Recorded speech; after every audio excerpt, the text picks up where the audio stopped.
Yo, what's good, everybody, and welcome to the ADHD Gamer. I am one of your hosts, Mike McMahon, along with Mr. Jonathan Franklin. Jonathan, how are you today, sir? What's up, ADHD gamers? I'm doing good, man. How are you? And I'm doing pretty wonderful. Thank you for asking. And always, Mr. Adam Hammonds, Mr. Intern, how are you, buddy? Doing well. Please tell me you have brought us some fun facts for the day. I have, but I shall save them for the end of show. Okay, thank you. Thank you. Yeah. I was going to text you about that yesterday and I forgot. Actually, no, I was going to text you about that the day you texted me about Courtney and I didn't want to seem selfish, so I forgot. So I did not text you about that, and then I forgot after that. I did not want to seem selfish. So yeah, I'm glad you got that, buddy. Well, this is the today, first time I've actually been in the bedroom since really we've been home from the hospital, and the cat has knocked all my props off my shelf onto my desk. So, oh, wonderful. So what's it been? What's it been, about a week? 4 days. 4 days? That's might as well just say a week. Yeah. 4 days probably seems like Technicalities. 4 days probably seems like a week at that point. Yeah. So guys, this is episode 21. We have a very special episode for you guys today. To go ahead and make an announcement, December the 14th will be our Game of the Year show, where we will be coming to you and discussing all of our Game of the Year and all that good stuff, so we can tell you reasons why. And we're actually going to have a top 5 or 10 depending on how we're feeling on things that we've played. Today is our Game of the Year show. So the reason we're having this is a couple. I say pre because there's a couple games that have not came out yet. They're actually coming out on Friday, I believe, the 15th. Thursday or Friday, one of 2 days. I believe it's Friday. So after we play those, then we'll get our Game of the Year. This is our this is what we've played up to so far that we've really enjoyed. And there's a top, we said a top 10, but some of us didn't have some. So 10, 6, 5, whatever, and then we'll discuss and we'll come together. But that'll be the end of the show. First of all, guys, I want to talk a little bit about what we are playing. So Adam, since you are our wonderful guest today, Adam, why don't you go on and tell us what you've been. I know you probably haven't been playing much this week because of being in the hospital, but what have you been playing before that? Anything new since last Saturday? Nothing new. I've been progressing further into Breath of the Wild.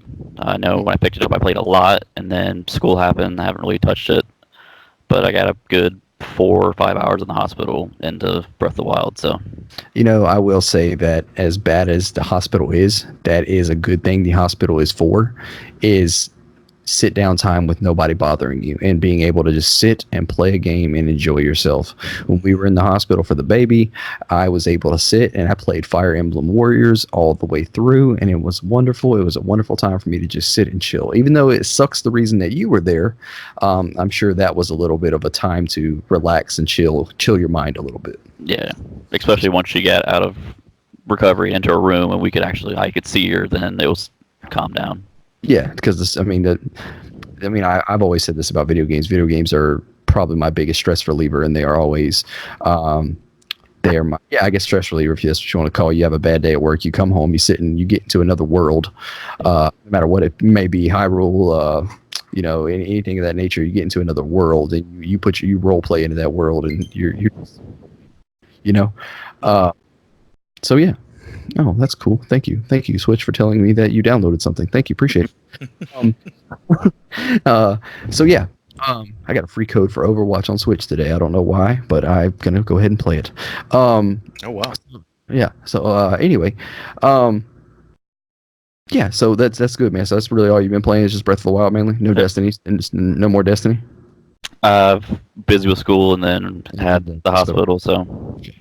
But y'all are good. Y'all are home for good now, right? Yeah, just recovery time now. Yeah.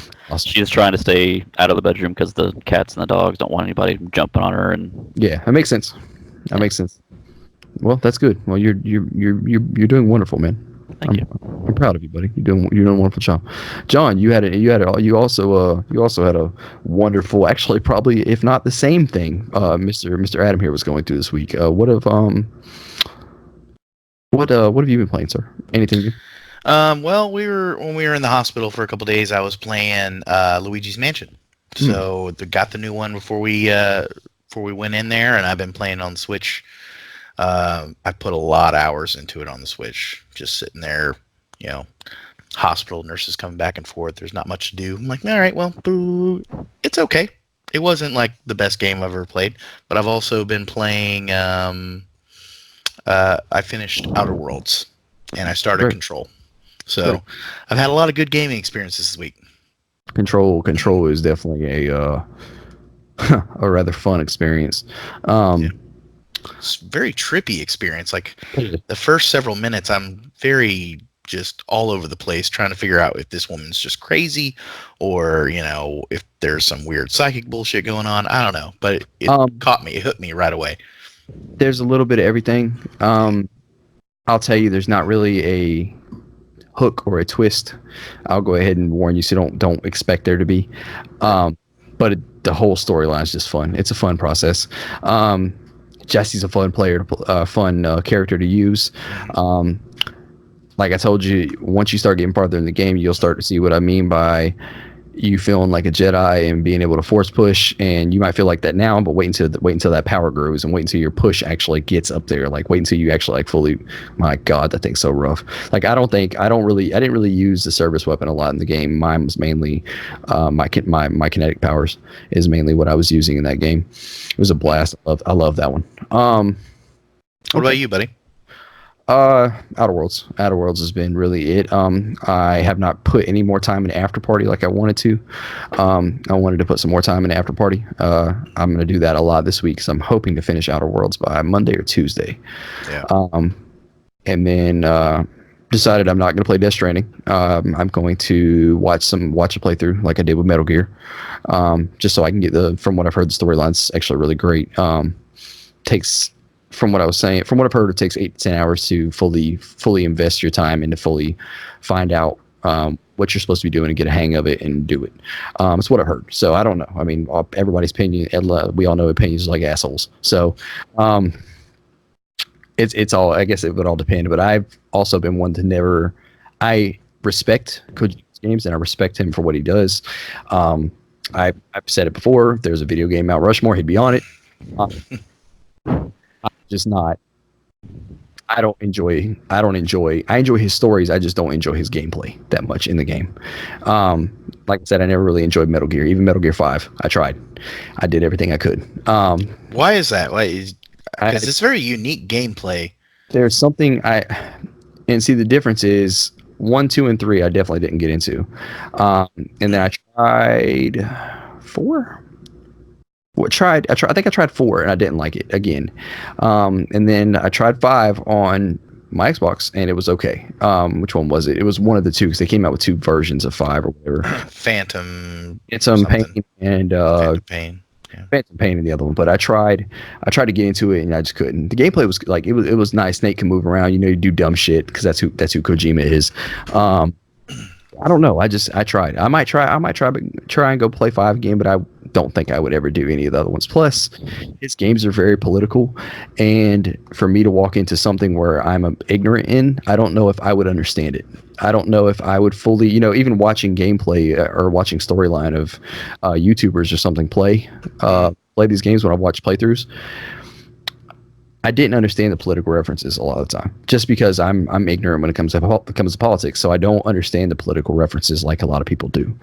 So I don't think I fully get the games like real Kojima fans do or real political fans do. I don't know. I could be wrong, but from what I've heard from multiple podcasts of people talking about that they didn't get into it because of the political aspect, or I've heard people say they didn't know it was political, and that would be me. I would go into it and be, if I didn't know it was political already, I would go into it and be like, I didn't see anything political in this game at all.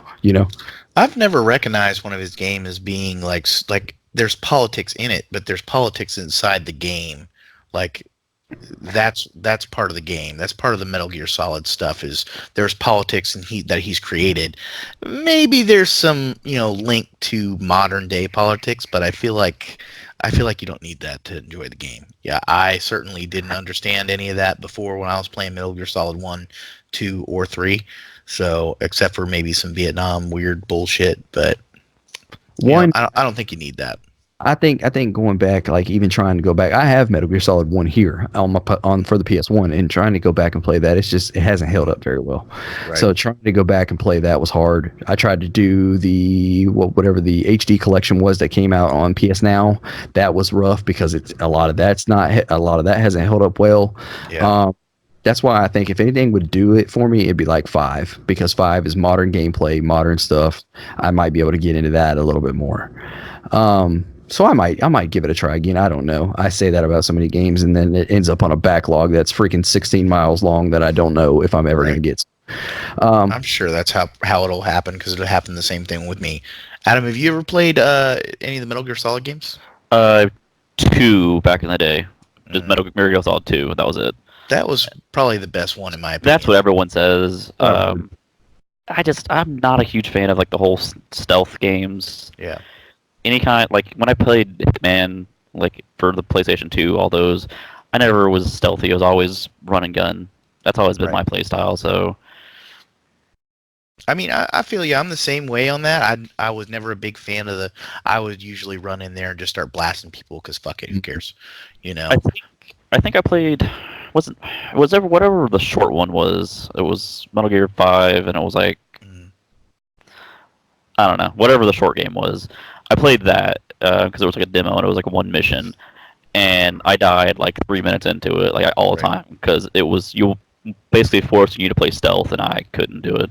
Yeah. Let me see the one that I played, because there was one that Xbox gave games with gold, I believe. They gave it away 1 month, and that's the one I played, and it was rough for me to do. It wasn't, let me see, it wasn't, so it's not Phantom Pain. It was, what's the blue one? It's this one, right? Survive? Ground Zeroes. Ground Zeroes was the one they gave away 1 month, and I tried. I did everything in my power to put myself into it and try to play, sit down. And you know what? Maybe I need, because I love stealth games. So, every time I play Assassin's Creed, I always play stealth like. So maybe that's something that I might need to try and go back and do. And I love third-person stealth games, but like Dishonored killed me. Like, because in Dishonored, I couldn't be stealthy, because in Dishonored, you're first person, so it's hard to see stuff around you. So, third person, you can at least see around you. So I may give it. It's actually both of those, both Phantom Pain and Ground Zeroes are both installed on my Xbox right now. I just haven't got to them. So I would say Phantom Pain. It was the one that I played, and I couldn't get into it. And from what I heard, Phantom Pain was better than Ground Zeroes, but just listen to Metal Gear fans, and I don't know, man. I want to. Plus, I don't understand like the 2 release thing. Like, okay, they're both Metal Gear Solid 5, so does the story go together, or that's the thing. Like, I never understood, even watching, like I said, watching playthroughs, does the story go together, or do you play one before the other, that kind of thing. It's just that's one of the things you got to look, you got to go Google and look it up, and all that good nonsense. I wasn't sure about that at all. I'm very confused about the differences between the 2 as well. I have Phantom Pain.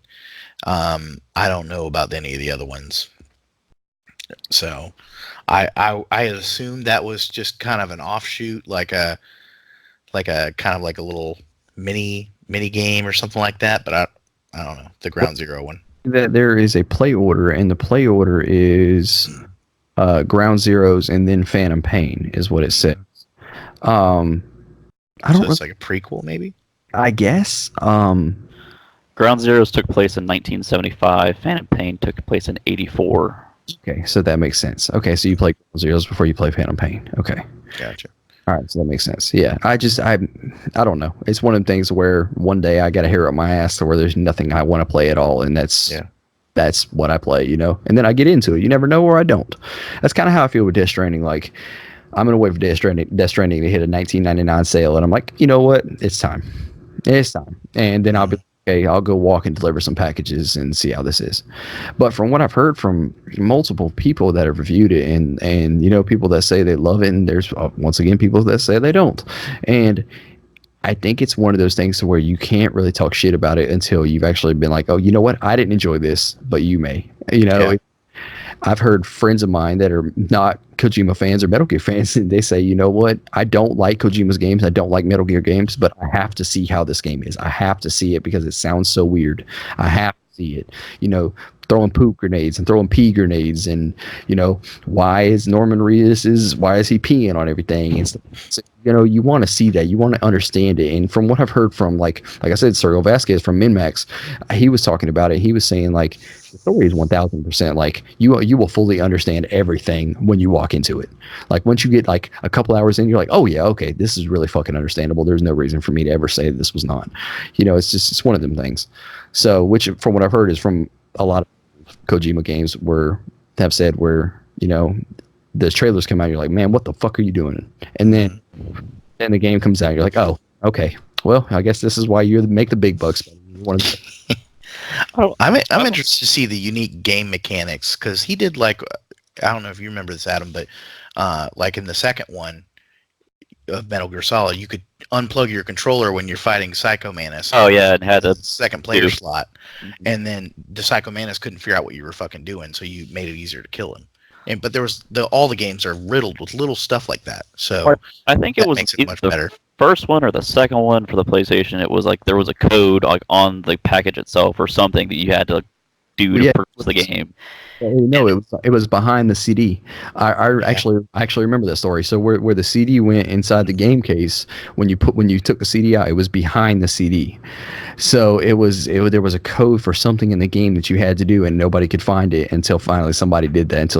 I remember that being a story that was big. I remember that. That's a cool. I mean, it's little fun stuff like that I really do think like the dude is he's fucking weird, but that's awesome. He's a fucking genius. Like he's a genius when it comes to that stuff. Like it's hard not to give the man credit for stuff. For sure. And I mean, there's a story that came out this week about I was going to put it in news but decided not to, so I'll talk about it real quick. He's wanting to make movies. So the thing is like, okay, if he's wanting to make movies, that's cool and all, but how long are you giving this man? This man makes this. It's going to be hard for this man to make a 2-hour long movie because it's Kojima. And it's going to be hard to explain everything that's in his mind in a 2-hour long movie. But Netflix has the money where they'll probably just give him, hey, here's 10 mil, go make a movie. And then he'll make a movie out of $10 million and everybody will be like, oh my God, it's so great. And then you'll have the people that are Kojima haters that say, man, this fucking movie's horrible. So, it's one of those things. So I love the man as a creator. I'll tell you that. Like the stuff I do see when I see those little things, like I didn't even know about that aspect of plugging your controller into another thing. That's a cool mechanic. It's a fun little thing that probably everybody was like, oh, I just cheated this game, but he really actually meant for that. Yeah. So I think Psycho would like delete save files too or something if you didn't do that. Well, I don't know if it didn't do that, but he did a lot of things to fuck with your game. Psycho Manus did, and you just stop moving, whatever, all that other weird garbage that he did, and you could never hit him. It was almost impossible to hit him because he read your controller. He was reading your mind, and that was kind of the mind fuck of how is this fucking thing? Oh, it's a video game. How does he know what I'm doing? Oh, it's a video game, obviously. Yeah.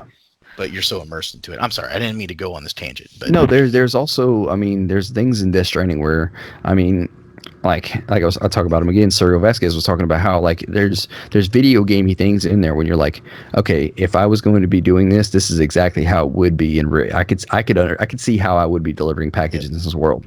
But then there are video gamey things in there, like the otter hat that makes you swim like an otter, or that you get from what's his name from Late Night Conan O'Brien that you get from Conan O'Brien. I mean, there's things that I just want to see the cameos. I want to see the cameos of all, and I want to see Jeff Keighley in there. I want to see Conan. I want to see who else he's put in there. But I mean, I see the reviews now from consumers. It's up and down. You got some people talking shit. You got some people saying it's the best thing they played. And to be honest, if this is a game of just delivering packages, which from what I've heard it's not, but that's like 90% of your problem, 90% of your gameplay. I mean, to be honest, with everything that's came out, I was kind of looking. I would be okay with something for that right now because it's like, okay, from what I've heard from people, it's relaxing to go do that. And I think the main thing I've heard from reviews that they say is the best thing about this is the when they mean by bridge stuff is the multiplayer aspect. Because remember we talked about a multiplayer aspect and how in the fuck is this going to be multiplayer? And so, Adam, if you're playing in a game and you go deliver a package to someone and you're like, man, you know what? This was a really hard trek to get to. let me go ahead and put a bridge down right here. I'll put this bridge down over this mountain because this is how I got over here, and this might help other people. Me and Jonathan see that. We'll see that in our game because you're most likely on our friends list. So if you're on our friends list, we'll see that in our game, and then we can use that same bridge and we can give you a like. So it's just like earning likes in real life. You can earn a like on that, and then the more likes you earn, the more powerful you become, and the more stuff you can build and things of that nature. So it's like a so the Social media strand. video game. I could see that go horribly wrong though. Just like in Dark Souls, how you like use the thing to write the, so it was like on an edge of a cliff. It was like treasure below, and you jump off, and then you just kill yourself. It was there's like pissing, like there's like you can actually piss on like electrical currents. There's a no walking signs like don't walk here because of rocks falling down. You can do all kinds of stuff, and I mean, from the Strand stuff is bringing America together, and what he meant, now, like after hearing stuff and after like seeing spoilery stuff, I'm like, I finally understand it of the bringing America together, which is all of us players, not even America, the world, bringing us players together and building this game of, hey man, I made you this bridge to make life a shitload easier for you because that's what life's about, and it's about bringing people together, and I really like that aspect of it. That was really cool. It's a really cool idea. So I'm glad to see that come on. Well, Death Stranding seems like one of those games that you ever heard of a YouTube channel called Gamers Little Playground? So what he does is he does what he calls game movies. So he just takes all the important aspects of the game, like the cutscenes and like in-game like dialogue and stuff, and edit it down to where you just watch essentially the story play out without having to do anything, without really commentary or let's plays or anything like that. He made Kingdom Hearts videos. I probably honestly watched it because that's what I was doing with Kingdom Hearts. Was I got so tired of playing old Kingdom Hearts because a lot of them don't hold up anymore, that I just went on a tangent watching stuff on YouTube. So that might be what it was. And it's awesome. There's been a lot of games to where I've just watched. I just want to know how the story progressed without having to watch some 13-year-old play it on YouTube. So I watched it, and he does a really good job. So Death Stranding is one of those games to where I probably would never play personally myself, but I'd want to know how the story progresses. You want to know what the story's about. That's kind of how I am. I mean, right now, if it hits a $19.99 sale in a year, then I'll talk about it. And, if it's like, oh, hey, Death Stranding's going to be a PS5 launch title, it's going to come with the PS5. Oh, okay, cool. I'm already planning on buying one anyway. Bam, here we go. Then I play it, So, I'd really like to experience it and just even if it's in demo form, I think I'll end up probably buying it. I don't know. But I'm just interested to see how it plays and try to feel it. But I've always been a long-time Metal Gear fan, so. I really honestly want to play. I wish people would do the whole demo thing of, hey man, look, how about I let you play 10 hours of this game for free, or 2 hours. Let's say play 3 hours of this game for free, and it'll save your progress, and then it'll ask you if you want to buy it at the end of the 3 hours. And you're like, oh, you know what? I played this demo. I really enjoyed this. I really wish somebody would come up with a demo system like that, because demos were great, so you could see how the game was.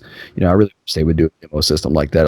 I think Stadia is going to end up doing something like that, where you can play the game for a couple hours, and then at the end you're like, okay, do I want to buy this or no? And then you say yes or no, blah blah. So it's a great marketing strategy, especially if you get people in the game long enough to invest into the game where they feel like they have to finish it. Absolutely. Even if it's an hour, I mean, look at the Resident Evil 2. What was that demo? Yeah, shot. It lasted a while. The one-shot demo where you had 30 minutes, and if you pause it stopped your timer. You got 30 minutes to play this game and see what you can if you can beat the game in 30 minutes, if you can do that. So that's the type of thing. They gave you the whole game for 30 minutes, and you could play as much as you want to. It didn't save your progress, but you could see if you wanted to play it. That was a wonderful idea. Absolutely, and that really sold me on buying that game. I mean, I was going to buy it anyway, but it just gave me the utmost confidence that I needed to play that day one. So, well, that was with the Long Dark on Xbox. They did a game preview, and you had like 2 or 3 hours to play it. And game previews are like the game. Xbox game preview is what early access is on PC. That's basically what it is. It's not really. I mean, it's not a demo at that point. It's just early access, which is good. Games deserve that. I mean, like there's a game I got on here called Chernobylite on my PC that is in early access right now, and it's been rough to play just because it's in early access. But it's also in that early access, so you understand that hey, you know what, this game's probably gonna be fucked up when I walk into it. Right. Kind of Well, thing. Long Dark, it was you had 3 hours to play it, and then you couldn't play it anymore. Like you Okay, had to buy the game. Yeah, it's a cool thing. And I actually bought the game because I enjoyed playing it so much. See, And- that's a marketing strategy. You know, you're the type of person you're talking about when you played it and you're like, okay, yeah, this sold me. Let me play this. You know, even Switch does that. Switch is going back to demos, which I love. You know, Oh yeah.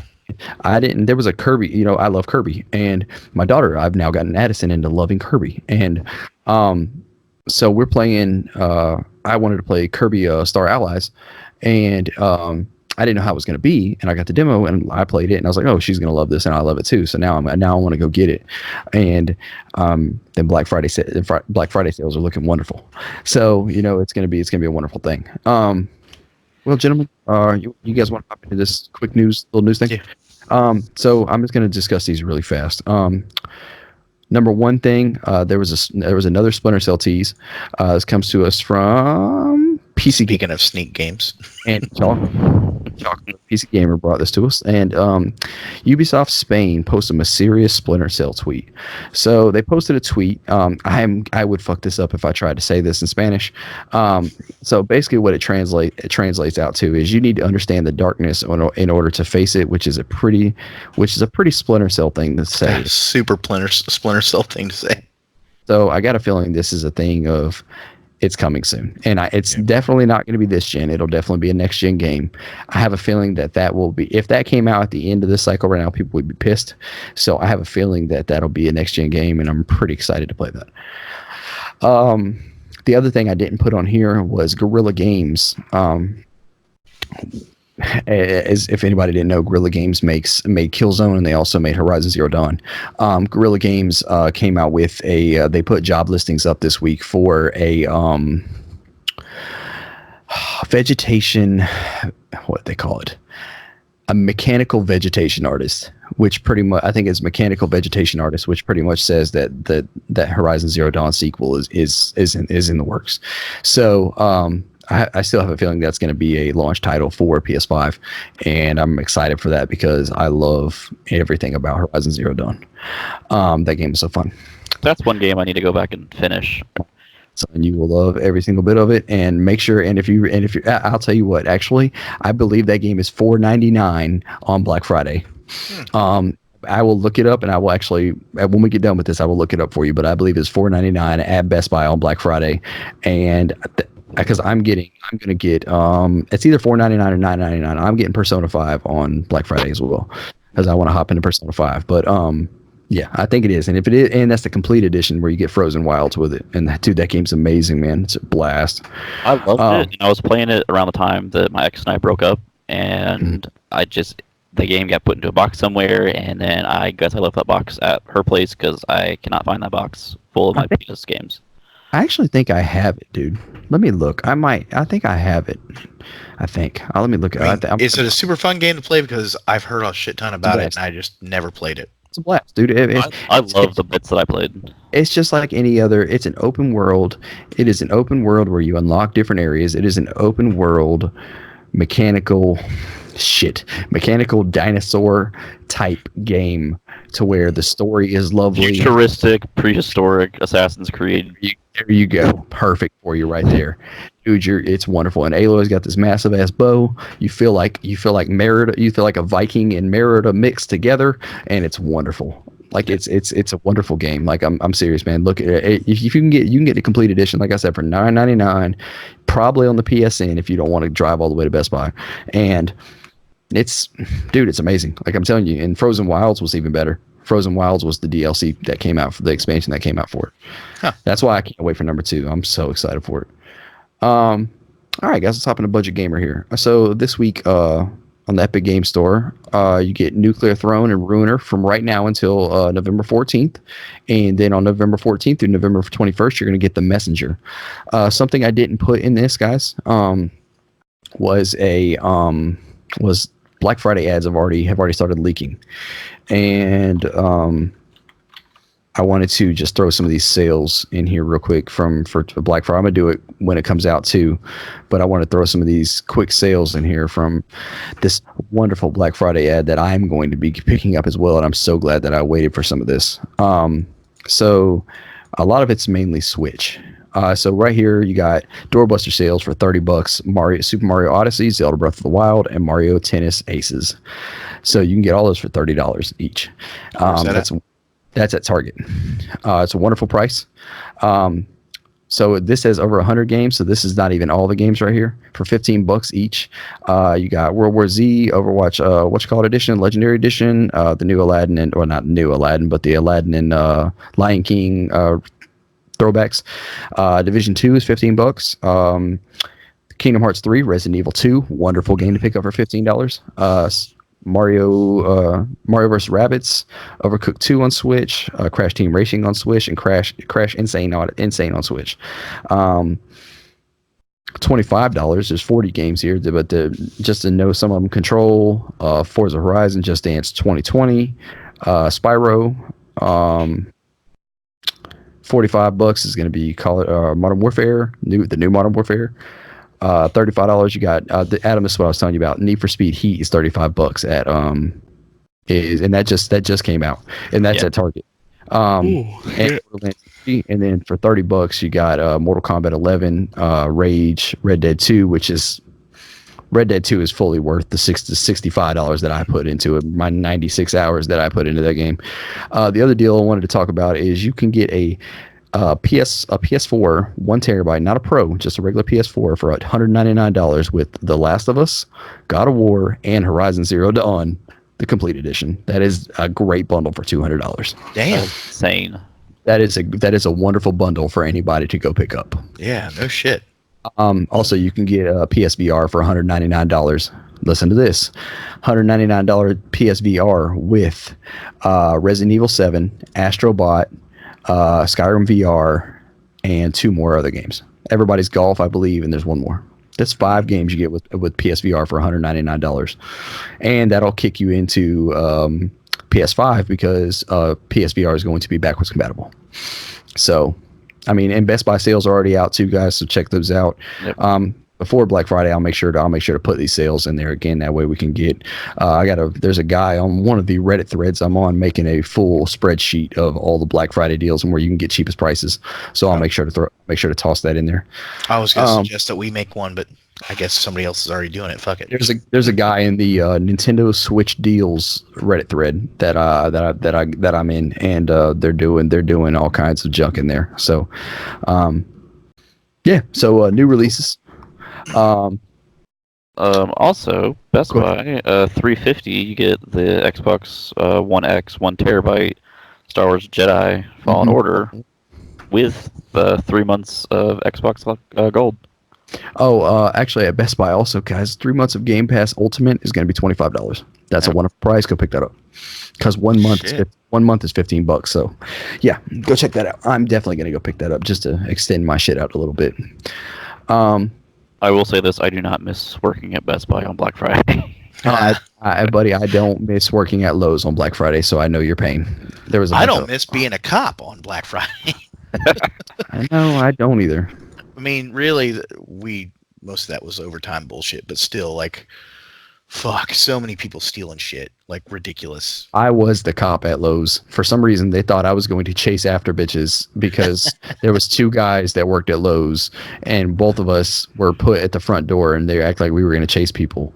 And I still remember this black dude knocking out this freaking older black lady, knocked her clean out over a $17 shop vac, and then they expected me to go talk to this guy. Like, no, I don't want to go to sleep. I'm not tired. He put her to sleep. I'm not going over there. No, that's not you're not even security. What will you do? I get paid $8.02 an hour, woman. I am not going over there and doing this for $8 an hour. No, fuck you. So, let's hop into new releases, guys. So, First up, we got Romancing Saga 3 for PC, PS4, Xbox One, Switch, and PS Vita, November 11th. We got Truck Driver on PC, November 11th.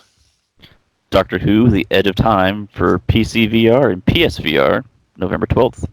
God, that's good. We'll see. Hopefully it is. I don't know anything about it, so hopefully it'll be good. That'll be good for you. Yeah. The Legend of Bumbo for PC, November 12th. We got Mad Games Tycoon for PC, PS4, and Xbox One and Switch. Sorry, I know I said "and" multiple times. November 12th. My friend Pedro for the Switch. It says retail. Mike. Yes, Yeah. my friend Pedro has already been out for a while, but it's only been out digitally. This is the actual cartridge for collectors, because a bunch of collectors like to. This is what's it called? Not one shot games, but it's gonna piss me off now. Whatever it is, where they come out with so many of them, so they'll make 1,000 of them and they Limited sell that edition. 1,000. Limited run. Thank you. Limited run games is who makes these. They'll come out with like 1,000 copies, and whoever buys them, that's it. No more. That'll be out November 12th. And then we got The Pit Infinity for PC, November 12th. We've got VR Ping Pong Pro, PC VR, and PSVR, November 12th. Sounds wonderful. I can't wait to play that. Oh yeah. Get 13 remake, PC, PS4, Xbox One for November 13th. I'm gonna play that because I love that game so much. Hell yeah. 13th of the 13. Did you ever play 13? Yeah. Adam, you ever play 13? 13 was the super cartoony freaking shooter, dude. You gotta play it. That game is amazing. It's like all cell shading and shit. Yeah, It was great. dude. Yeah. It's very Borderlandsy. Yeah. It That looked- was the original age of cell shading right there. Yeah, it looked good though, man. Age of Empires 2 Definitive Edition for PC, November 14th. Already got that preloaded. Bee Simulator. Fuck. PC, PS4, Xbox One, and Switch, November 14th. Persona: Happiness is mandatory for PC. It definitely does not say Persona. Paranoia. I can read. Paranoia: Happiness. I was wondering, like, Persona: Happiness. Oh, sounds weird. Paranoia: Happiness is mandatory for PC, November 14th. Rage 2 Terramania DLC is going to be out for PC, PS4, and Xbox One on November 14th. We're going to have Sparklight, PC, PS4, Xbox One, and the Switch, November 14th. Beast Quest for the Switch in Europe in November 15th. Biker Garage Mechanic Simulator for PC, November 15th. Jumanji, the video game, PC, PS4, Xbox One, and the Switch, November I think I'm 15th. gonna play the shit out of that game with my wife. We love the new Jumanji with The Rock and Kevin Hart. We love that movie, so I think we're gonna play the shit out of that one. Is that what it's going to be based on? What is this Yeah, dude, game? it's based on the brand new movie that's coming out. Okay. Yeah, That took a minute. I think we're gonna play the shit out of that. I loved it. I really want to play like real ass Jumanji, like freaking like actual like the board game. I see the board game all the time, and I never Yeah. think of getting it. I want to get it and play it one day. Adam, you buddy. Well, I have to make a huge decision between these next two games. Pokemon Sword and Shield for the Switch, November 15th. Okay, Jedi Fallen Order. Star Wars Jedi Fallen Order for PC, PS4, and Xbox One, November 15th. Yeah, I'm going to get Pokemon Shield, and then I'm going to get Fallen Order. My plasma donations have done me wonderful this year. That's awesome. We've got Terminator Resistance for PC, PS4, Xbox One in the EU on November 15th. I heard that's pretty good, actually, too. It's based Better on. than the movie, I hope. I've heard Dark Fate's not horrible. I've seen a lot of people bitching about it. I've heard. I love Terminator movies. I've heard a bunch. I've actually never seen one, to be completely honest with you. Really? I've never watched the Terminator. I don't know why. I probably have I know obviously the I'll be back stuff, but I've never actually watched Terminator. So I need to actually go do that. But from what I heard from people, I know Terminator 2 is always the big one for people. I think is that the big one. Yeah. They said this one for some friends of mine who I know are in their 50s and they've watched them Jokers when they came out. They said that this is close to that. So Well, this I don't is know. like a direct sequel to 2, I think. Yeah, because he said, I mean, he says he'll be back, and she's like, "Well, you said it." Yeah. I know, and that was something I heard. So I know I it don't know, bombed at the box office like really bad. but So they're I think afraid. They're thinking they're going to lose like $10 million or some shit you on it. know, with not to get on a tangent with this, but with you saying that, I mean, I hear so many people say like, "Oh, this movie bombed at the box office." Like, yeah, okay, it bombed, but not y'all, but big companies, do y'all also understand that piracy is probably the biggest thing in the world, and the reason Oh, of that you're not course. making this money is because of piracy? Like, if you don't, like me, I'm not one that goes to the movies and watches something unless I have a date with my daughter or a date with my wife. So, and that's like when we get the time. So, and plus movies cost about $35 to go to now each. So, I mean, what makes you think you're going to make all this money back when you got all this piracy going on? I got a Fire Stick back here that I will happily wait and watch something on. Oh, for That's sure. I mean, should I have paid to go watch Joker? Probably, because I heard so many good things about it. But was I going to? No, I was not. I'm going to wait until it hits this damn Fire Stick just so I can watch it. And I really don't even want to watch it. So, but I'm going to. I'm going to make myself watch it. Mark Hamill's still the fucking Joker. Fuck y'all. All right. I don't know why you said fuck y'all. We all agree. I'm not talking about y'all. I was talking to a certain few people that I have on my Facebook, actually. I still want to see Mark Hamill do a live action. Yes, but not now. I don't want to see him do it now. I would have loved to see him do it early, like when he started voicing. When he started voicing Joker, if they would have came to him and they would have been like, hey, but also they were making shitty Batman movies back then. So, I don't know. I forget what he did for the Flash. He was basically Joker. He was Right. He was Toyman. He was Toyman. Right. And he did a great job. He did. He was amazing. And I was like, I could totally see him do a live action Joker and kill it. I think he's too hefty. I think he's gonna have to, like, if we gave it some time, he would be really good as he gets older to do it, as for a Batman Beyond kind of thing. Yeah, I can see that. I would like to see that. I think he's too hefty. He's always one talking about he doesn't work out. He doesn't want to work out. He's not going to work out for a role. So he's too hefty. I don't think they would do that. And like, have y'all seen all of the new? I'm gonna go ahead and give you a heads up when the Batman comes out. I'm not going to watch it once again. I don't know if y'all have seen all this new casting information. The Riddler casting is the only one that I'm like, okay, cool. Yeah. Like, for one thing, I hate Robert Pattinson. He's a piece of shit. Then you got, I hate him. He's a piece of shit. He can die. And then you got the Twilight movies can go to hell. Everybody in that movie's awkward as shit. Then you got fucking, he died in Harry Potter, man. How do you die in Harry Potter, man? Fuck you. Anyway. Lots of people died in Harry Potter. They're bitches, okay? Daniel Radcliffe lived the whole damn time, and he was a fucking pussy. He lived the whole time. It doesn't matter. He's a pussy, and he lived the whole time. Fuck him. Fuck everybody else.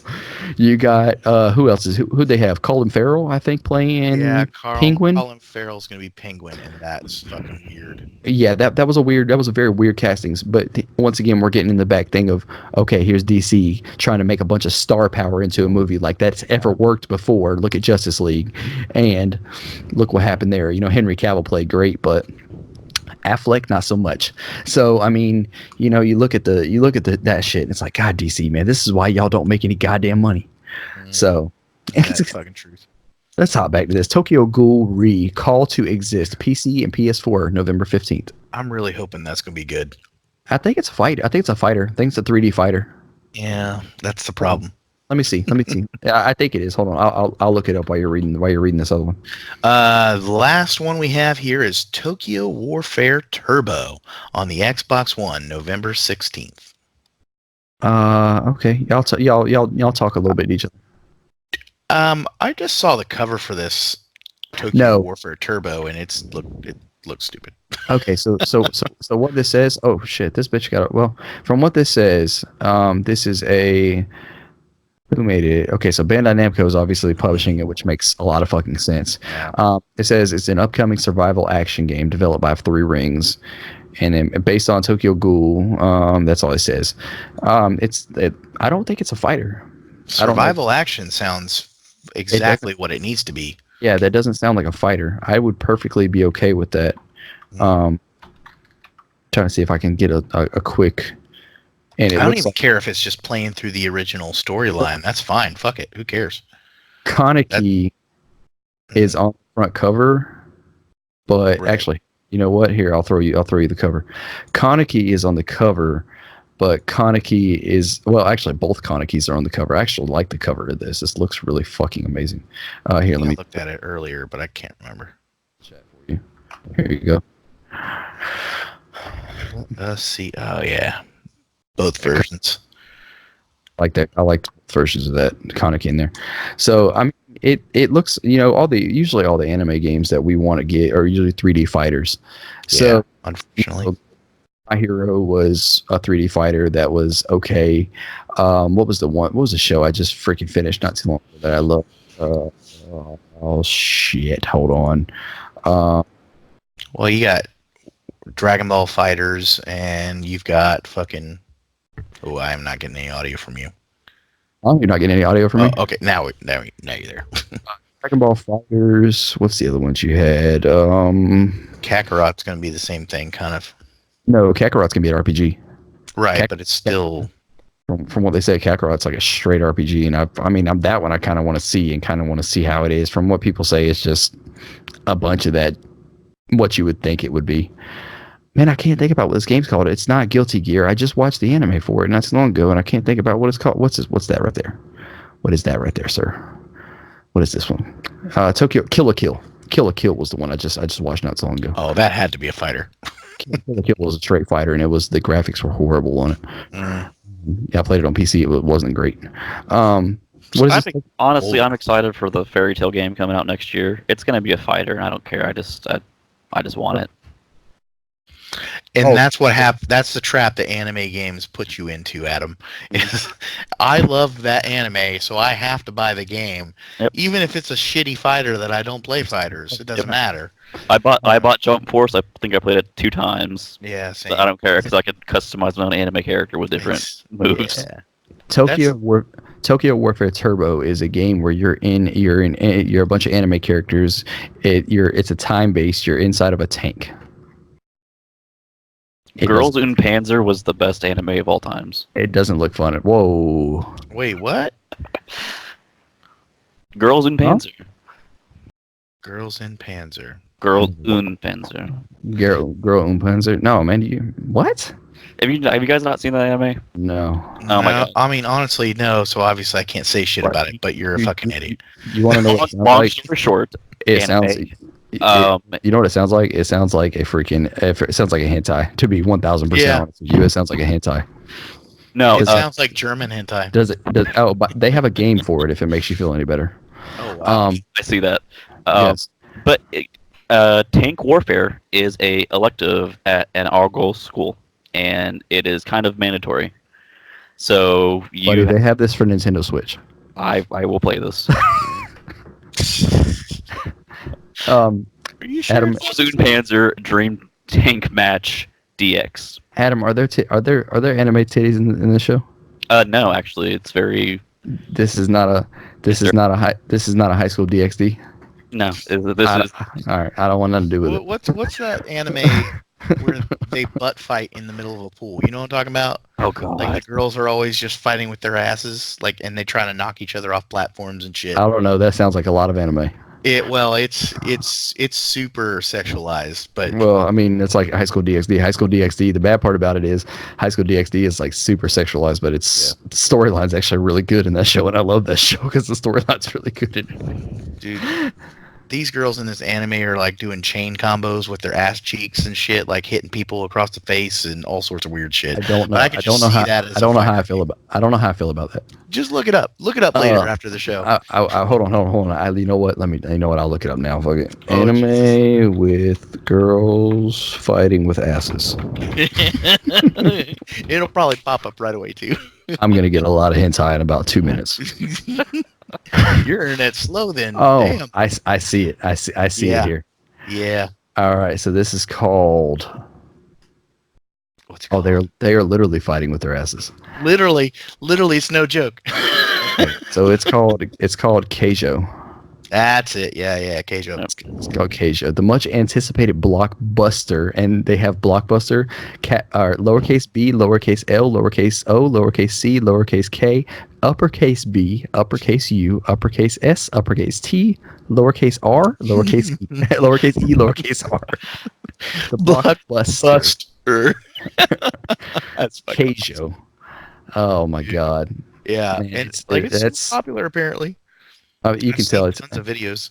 I mean, it's crazy because I mean, you watch like dude, two of my favorite animes are like this. Like my favorite anime of all time is I'm not sure if y'all have seen Angel Beats. Angel Beats is my favorite anime of all time, and then Gunslinger Girl is my other one. Gunslinger Girl is one of my favorite animes of all time. I love that fucking show, along with like Ghost in a Shell, obviously. But like, dude, there's something about like High School of the Dead. High School of the Dead was an amazing one. High School DxD is actually really good. It's got 5 seasons and I think 5 or 6 seasons. It's amazing. It's just very sexualized. So, all right, we're going off on tangent. So is High School of the Dead, but High School of the Dead. Damn, it was fucking good story. High School though. of the Dead's really good. I really enjoyed that show. Hey, side note, Rick and Morty comes on tomorrow at Is it tomorrow? I thought the first episode already came out. No, tomorrow.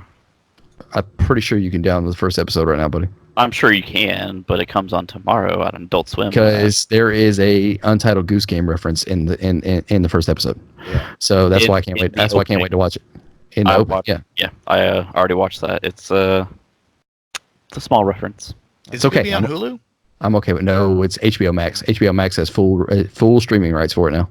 HBO Max has full streaming rights for it. HBO Max has full streaming rights for Rick and Morty and has full streaming rights for South Park now. Well, HBO, it's going to be HBO, Netflix. Like I will stand by my statement of Disney Plus, Disney buying Netflix in 2 to 3 years because it will be Disney Plus and HBO Max fighting Netflix. HBO Max is going to be banging because they're going to be putting all their shows on there. Yes, you are right, buddy. They are coming out tomorrow. So that's going to be. Does that mean they're ripping off South Park and Rick and Morty from Hulu? I don't know if it was ever. I don't know if Hulu ever had full streaming rights. I don't know because I've never even heard of Rick and Morty. I would think that Cartoon Network would just be like, it's on Adult Swim. Let's put it on something that we would think Hulu would make more sense because Hulu puts episodes out the day after or whatever. Well, that's what they're doing with South Park because we literally just watched the finale on South Park. You know what's really weird is Hulu has the live TV thing. We actually have the Hulu Live. And HBO is on there. So you can technically watch this on there. But I don't know because it's HBO Max. So I don't know. That might be their streaming thing. I don't know. We'll see. We'll see tomorrow. I hope. I know you can just watch this on Adult Swim when it comes out. I know that. Yeah, for sure. So, but who has cable anymore? So, all right, guys. Well, let's hop into this our pre-game of the year. Let's hop into this pre-game of the year discussion. To be completely honest, there was not a bunch of news this week. There wasn't a crap load. There's only a couple stories, so I wanted to just take this time and do a little pre-thing and see how this works out. So what we're going to do is you guys both have 6 games that you've talked about. I have, and once again, people, what this is going to be is we're all going to discuss games we've played this year. There are a couple games, obviously, with Pokemon Sword and Shield, and also Jedi Fallen Order that we cannot discuss about that will be discussed within the if they make it into the Game of the Year show. The reason they're not discussed now is obviously for obvious reasons. They're not out. We haven't touched them. But what we're going to do is we're going to go around table and we're going to discuss games we've had.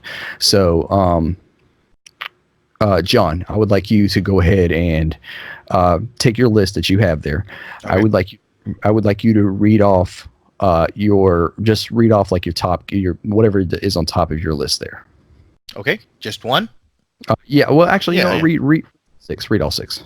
Okay. Let's see here. I've got Apex Legends, Outer Worlds, Resident Evil 2, Gears 5, and Control. And Control. I haven't finished Control, but it's obviously going to be in there. So. Okay. Adam, are you writing all this down, buddy? Yep. Attaboy. All right. Adam, give me yours here.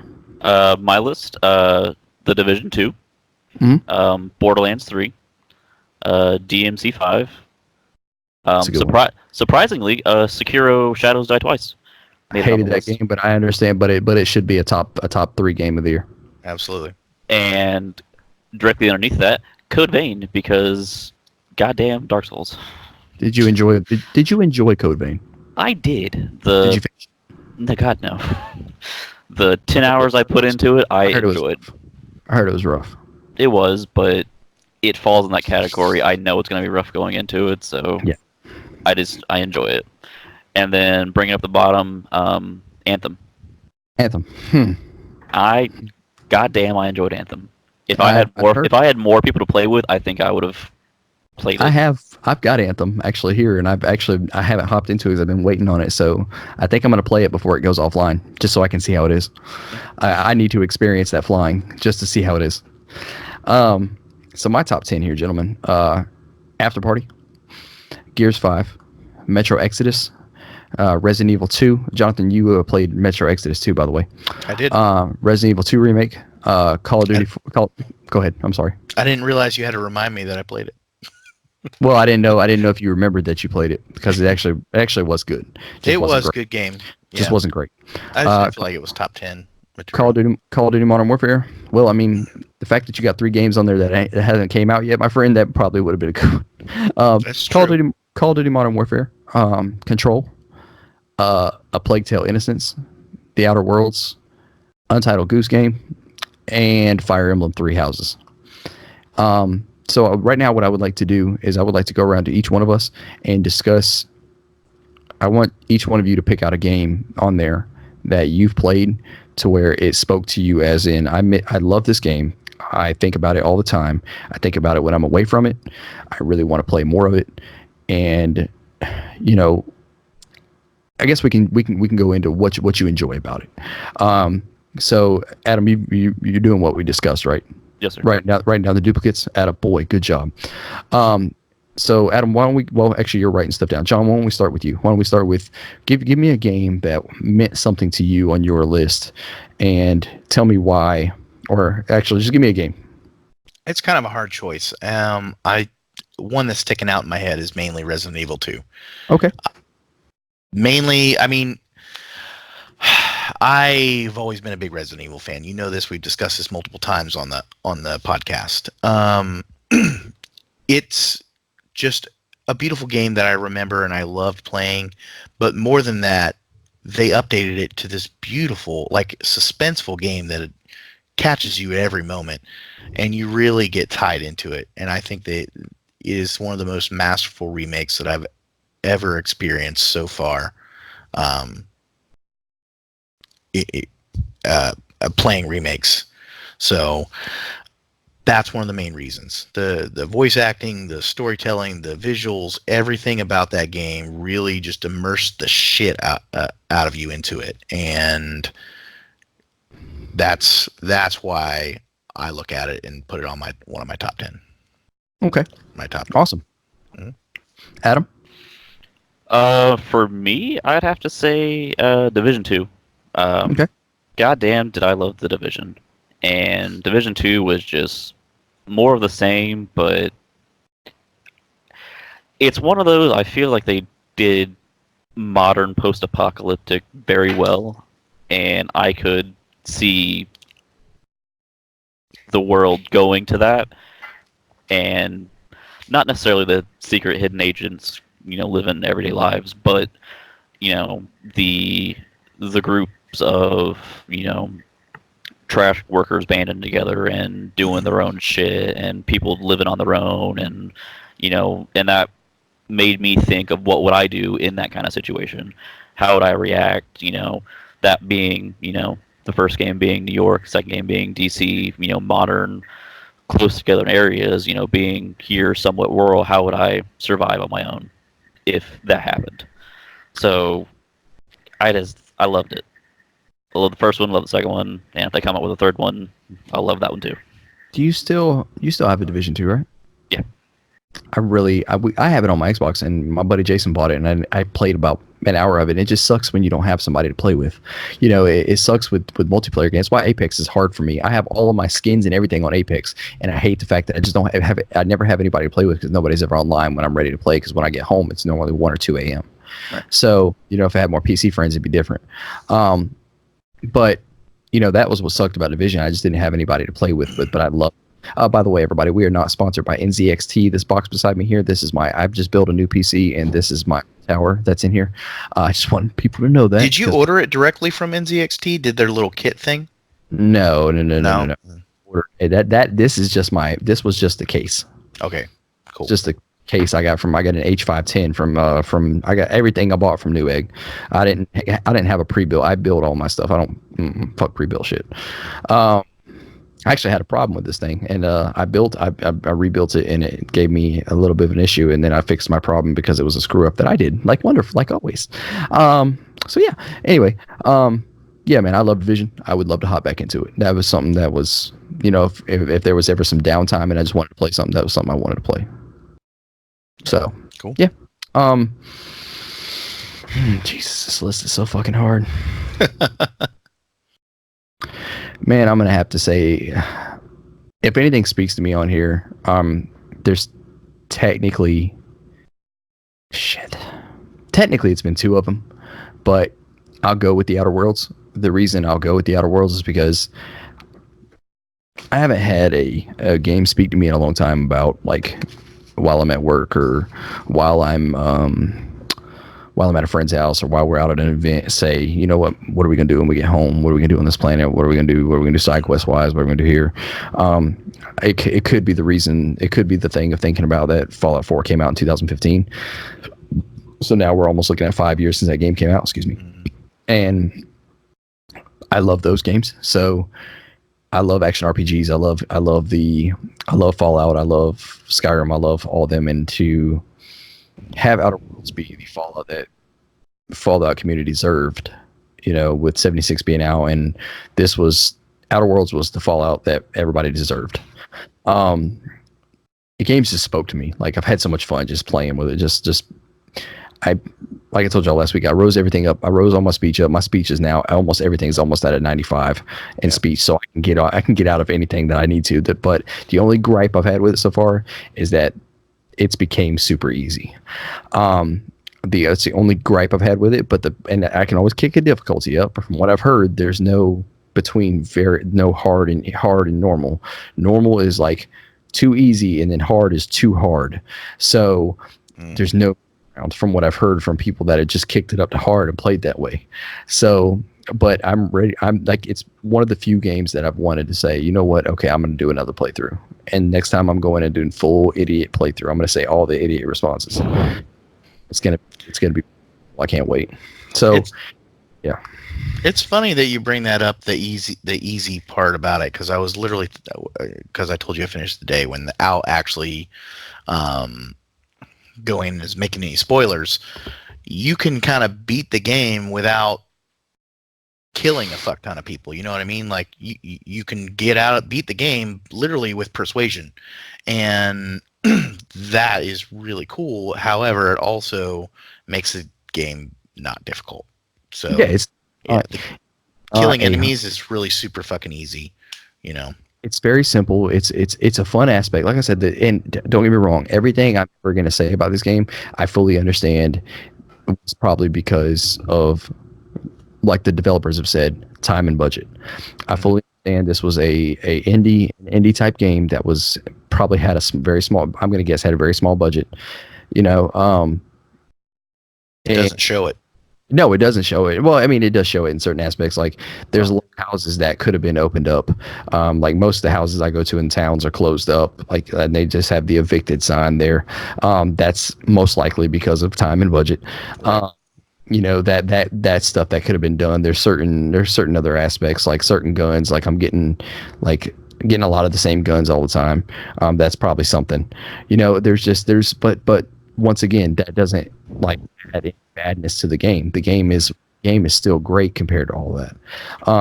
I've had so much fun playing it, and I'm about 20 hours in and haven't beat it yet, but it's already sure for Game of the Year just because of how much I love the game. So I'm excited to play. I'm excited to get back to it as soon as we get done with the show. As soon as I get done editing a video, I'm hopping right back into it, and I can't wait. I'm excited. Um, yeah, Adam. Go ahead. I'm sorry. Just the dialogue options alone, like excluding some of those little things, those little nitpicky things, they really sold it story. They really sold it with the polish. They really sold it with the gameplay, and they really sold it with the dialogue and the story options. And that's all the game really needs for me. And all those other little things, I don't give a fuck about. Opening up multiple different doors like you could do in Fallout 3 and Fallout 4. But overall, I agree with you. This might be our decision to make for Game of the Year, depending on our experiences for it. I definitely think it's going to be one of those things of I can't wait to see where it goes, and I think it's definitely going to be a quick decision for us on. I honestly think this is going to be the one we choose, in all honesty, depending on how Fallen Order does and how the storyline is and, how great it is. And that makes us choose. I really do think Outer Worlds might be our decision here. Yeah. But looking at it, Adam, what have we said that really duplicates So you've got 3 things on here that you guys, I lied, 4 things you guys have both said. Gears 5, which, it's a Gears game. Mm-hmm. Control, Resident Evil 2, and then the Outer Worlds. So we got 4 altogether. Yeah. Mm-hmm. Okay. Jedi Fallen Order might fall in somewhere. Fallen Order will probably be a 5th. Yeah. So now that we have that information, I believe that we'll do a top 5. Yeah. Because obviously those games are on there. And then, like I told Jonathan, me and Jonathan will discuss off camera how we feel about Fallen Order and discuss if it needs to be on here. And then if not, then we'll throw something else in there. What I want to do, John, is I want to do a top 5 for Game of the Year, but I want to do a top 10 games for us of the year. And what I want to do with the remaining 5 games, so 5 through 10. So what I want me and you to do is when we hit, so not right now, obviously, because we haven't played other stuff, but I want to, so we have the games that we played that we really enjoyed. I really enjoyed Gears 5. I really enjoyed Control. I really enjoyed Resident Evil 2. And then I really enjoyed Outer Worlds, obviously. Once we play Sword and Shield, and once we play Jedi Fallen Order, we can discuss and get back to what could be our Game of the Year. And then we'll have our top 5. But I also want to do a top 10 because I want to do a 5 because there's good honorable mentions on here, on my list, on your list, on Adam's or whatever. And, because like I said, I believe Modern Warfare deserves a chance. I believe I've said that multiple times. I actually I think it should be on there above Gears. Just because we've said duplicates of these people doesn't mean that they're going to be on the list. We still have to go through and discuss this stuff. So, yeah, I really want to do this for information. So, your games you talked about Resident Evil 2, John. Mm-hmm. What's another one that's on there for you, that's on that list for right now that you can talk a little bit about, that you can not much, you ain't got to say much about it. Just say a little bit of why you enjoy playing or why it was on your list. I put something a little out of the ordinary for me, which was Apex Legends, just because I've put so much time in it. Obviously, every time I've come on the show, I'm saying, oh yeah, I'm playing Apex Legends this week. I put a lot of time into it. They did a really good job with the game. I enjoy the gameplay and the mechanics, and it's probably the only one that I would even consider that doesn't have a single player story, which it's kind of developing. It can still be Game of the Year. Yeah. I mean, it's right. I mean, they've considered Fortnite for Game of the Year. I as much as people can hate me, I consider Fortnite a Game of the decade. People can call it what they want. Yeah. Fortnite has changed the whole gaming universe. Has brought people into it that it shouldn't have. It really has. I mean, if people, no, I'm just saying, I'm for real. Like look how many kids want to play video games now because of Fortnite. I hate that game as much as the next person, but I mean, I can't say I hate it. I've never played the damn thing. You got to give credit where credit is due. Absolutely. I mean, Epic did wonderful. And so has Respawn. Respawn did wonderful with Apex. I believe Apex does deserve a Game of the Year mention, if anything.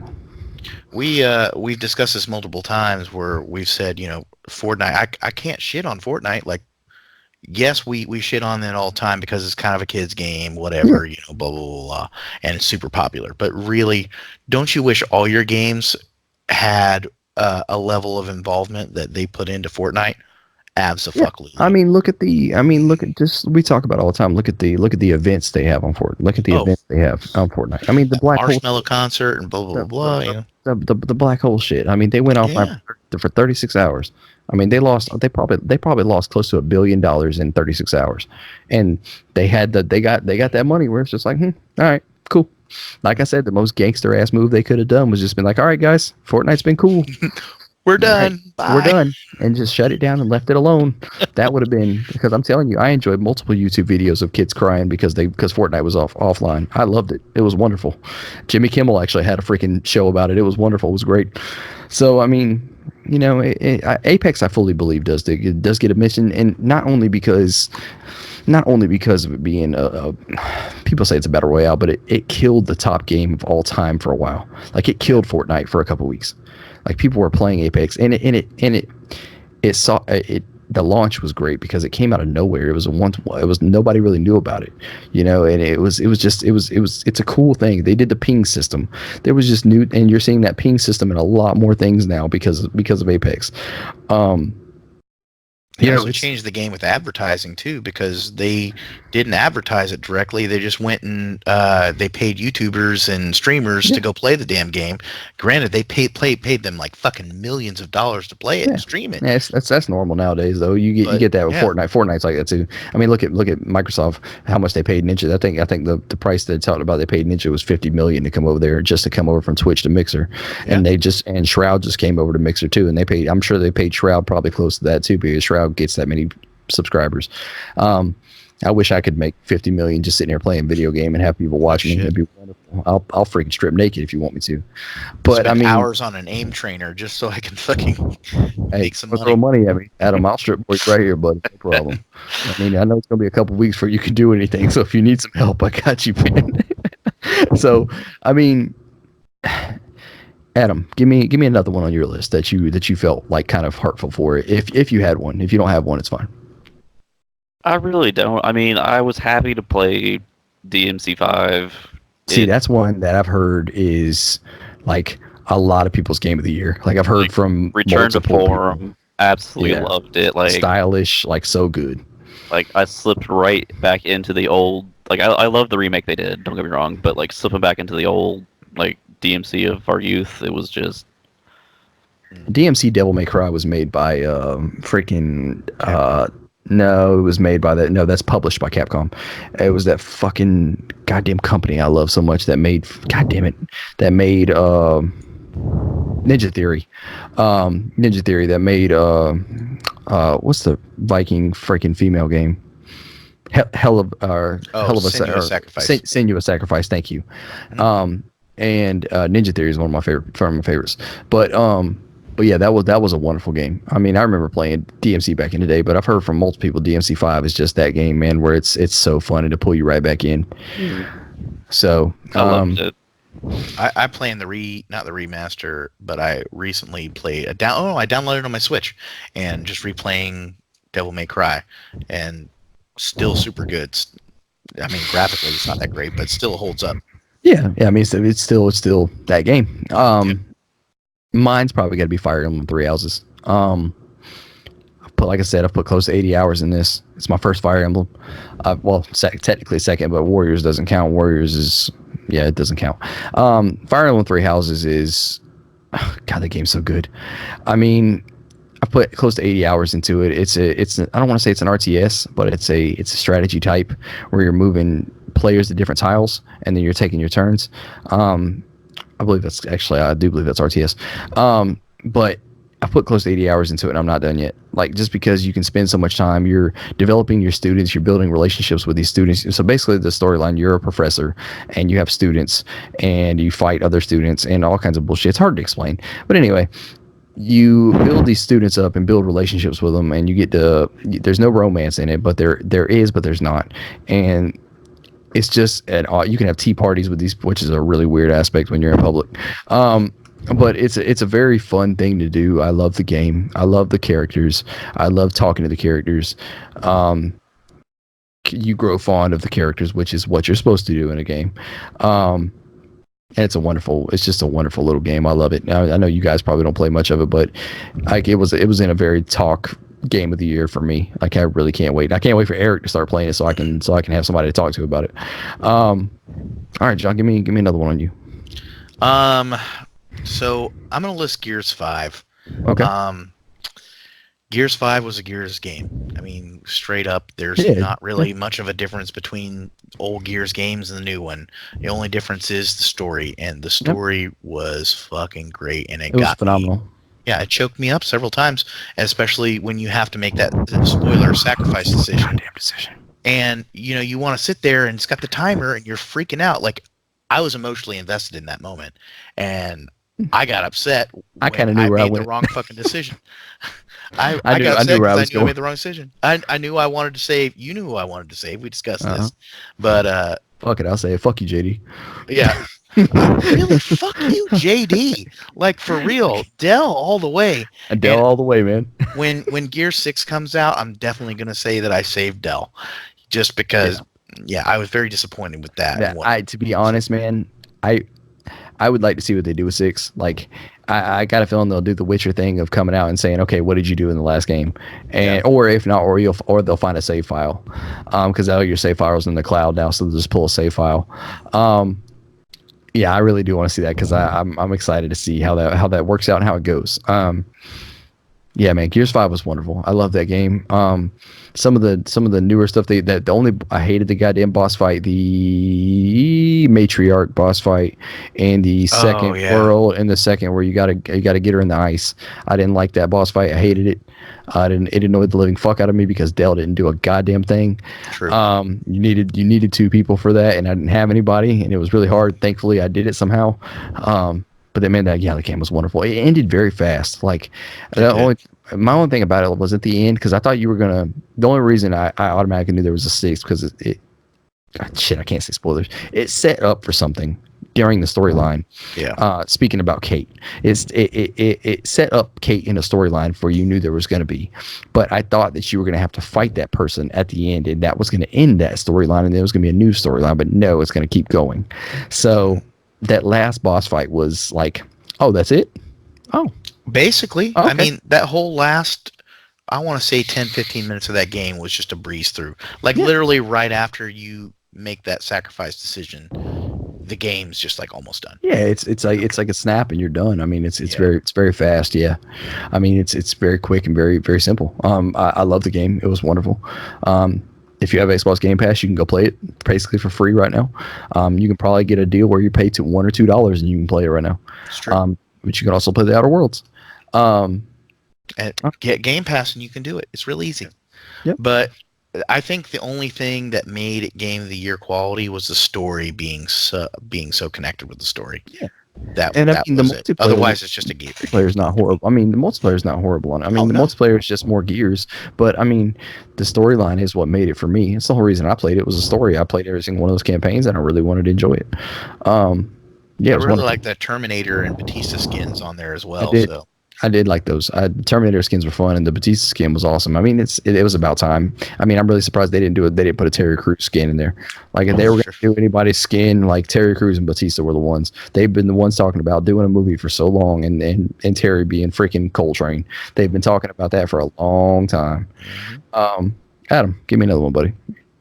If you can talk, really don't. You can talk about what's on the list, man. I mean, why? I mean, basically, when you did your games, did you just do them because you played them? Is that basically just what you played? I honestly, I sat down and I thought of what I have played recently, and if I had fun playing them. Okay, that's and it was as simple as that. Anthem, that stupid flying aspect was amazing. There were certain parts of that game which I heard were really good, like especially the flying. Like you just feel you feel like a Tony Stark, you feel like an Iron Man. It was great. I had some good time playing with Ralph and Red, but life got in the way, and I couldn't play with them all the time. And then playing by yourself in that kind of game is just not. Yeah. Sucks. On the they call them schluters, looter shooters, Schluters. schluters. I think my next one's got to be. I've talked about this game multiple times. A Plague Tale: Innocence.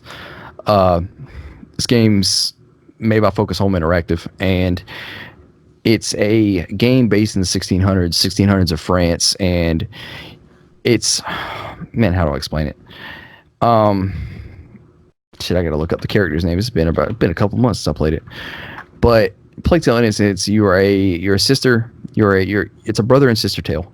Amicia is the girl and Hugo is the little boy. Hugo is the cutest little dude in the world, and it's very cute to watch him because he does everything that you tell him to do. So you have like so your D-pad gives like return to me or go here or that kind of thing, and he does everything that you tell him to do, and it's a wonderful aspect of the game. And you use that a lot to escape people. There's not really a combat sequence in it. There is, but there's not. Like you have a sling where you can throw rocks at people and kill them, and that's part of the storyline. There's the fucking rat system in that game, dude. Look up the goddamn. I'm talking about like real ass rats. Look at the rat system in it. And what I mean by rat system is there's like a million fucking rats, a horde of rats coming at you at all times because it's back in those days. The plague obviously was brought by rats, and the only way there'll be a million rats. The only way to get through them is you have to have fire. So you got to find fire to be able to get through it. And it's very linear. It's a linear story. It's not open world, and you can just run right through, man. It's a wonderful game. It's probably 12 to 16 hours. It's not long. The last boss was kind of shitty. The last boss fight, it's a really shitty boss fight. It annoyed the living fuck out of me, but it's a wonderful game. I loved it. I had a lot of fun playing it, and I really would go back and play it. That's another way I look at Game of the Years. I think it'll be the Game of the Year? No, but I believe it does. I do believe it deserves a top 10 for me. I don't believe it deserves a top 5. I do believe it deserves a top 10 for me. I love the game. It's fun. I've enjoyed it. John, talk a little bit about. Well, I don't know. Well, yeah, you can because I beat it. Talk a little bit about Control. To be honest, I haven't gotten very far into it, but it sucks you in. Like I probably put about an hour into it so far, after I beat Outer Worlds, and just immediately it's cinematic, which I love. Like Breakpoint was very cinematic. Not Breakpoint. I'm sorry. Wildlands. Nope. God damn, what's that break game that is all about? Like it's set up like a TV series. Quantum Break. Quantum Break. Quantum Break was really cinematic. Games like that, I love. There's definitely real elements to it. It's immediately you're kicked into this creepy world in this empty building where it's an empty government building with one person in there, and you're just fucking scrolling around,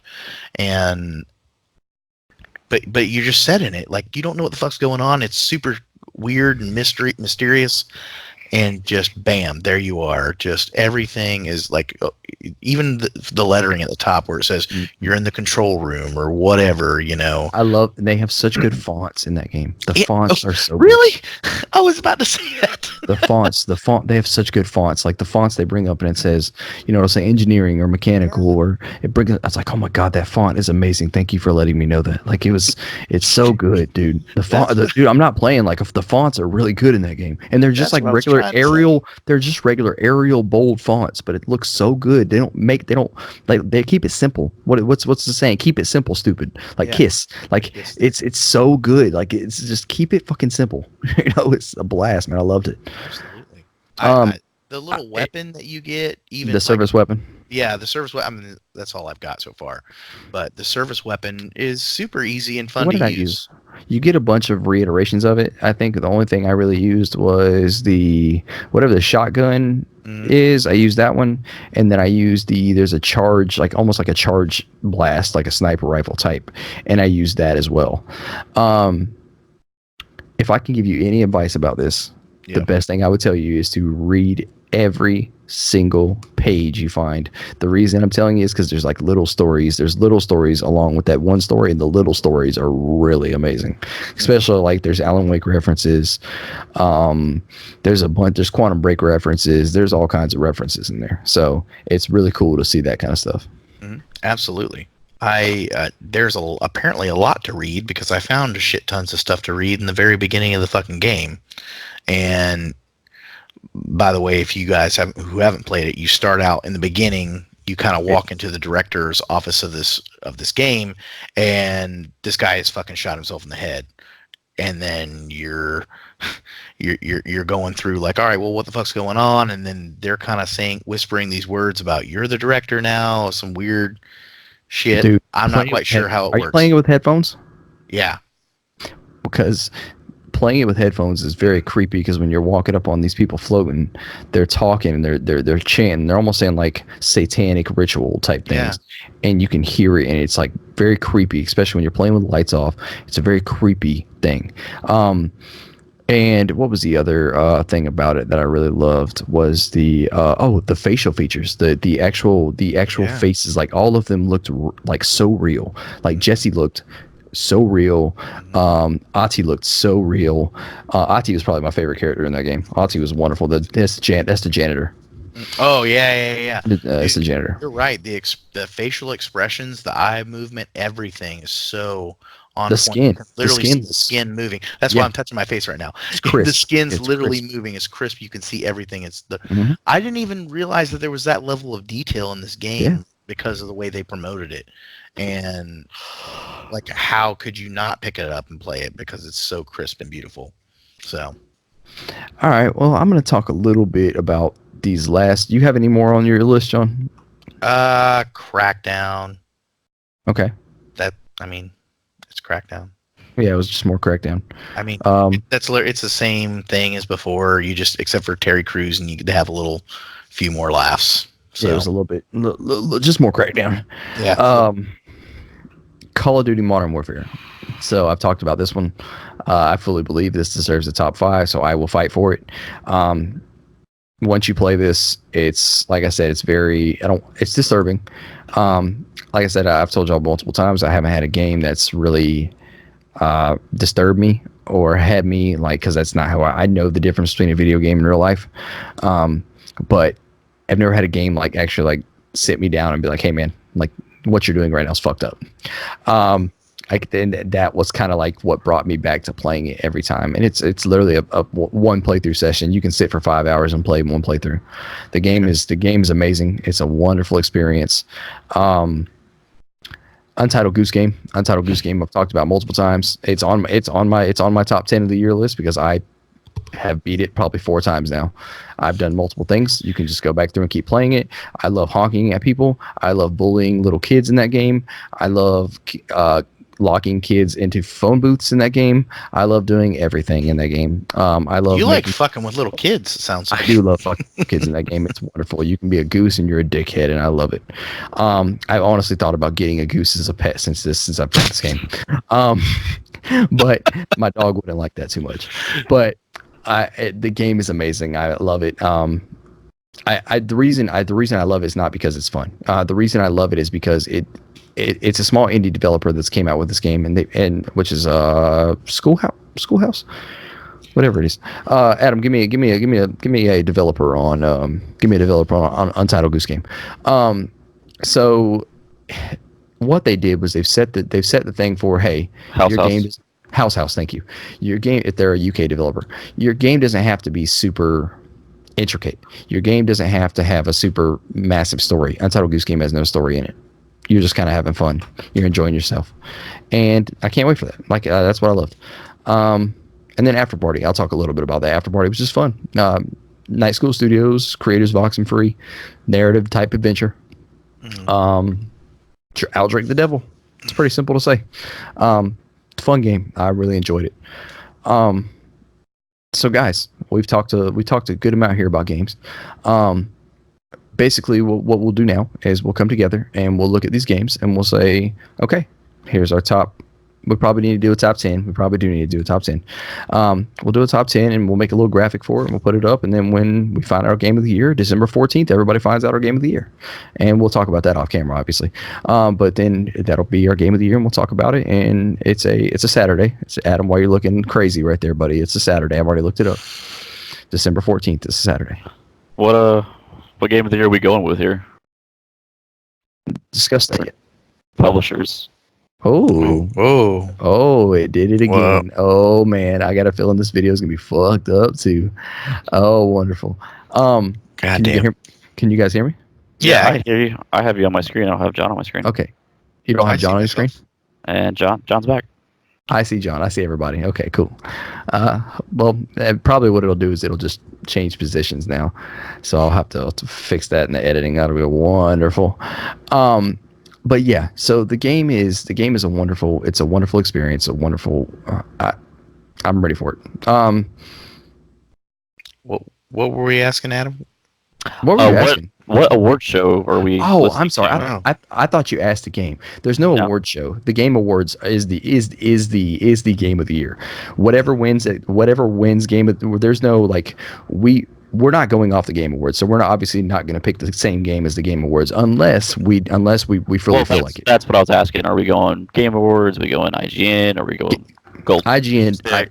Ever since Game Awards came out in 2014, IGN and everybody else don't mean shit when it comes to Game of the Year anymore.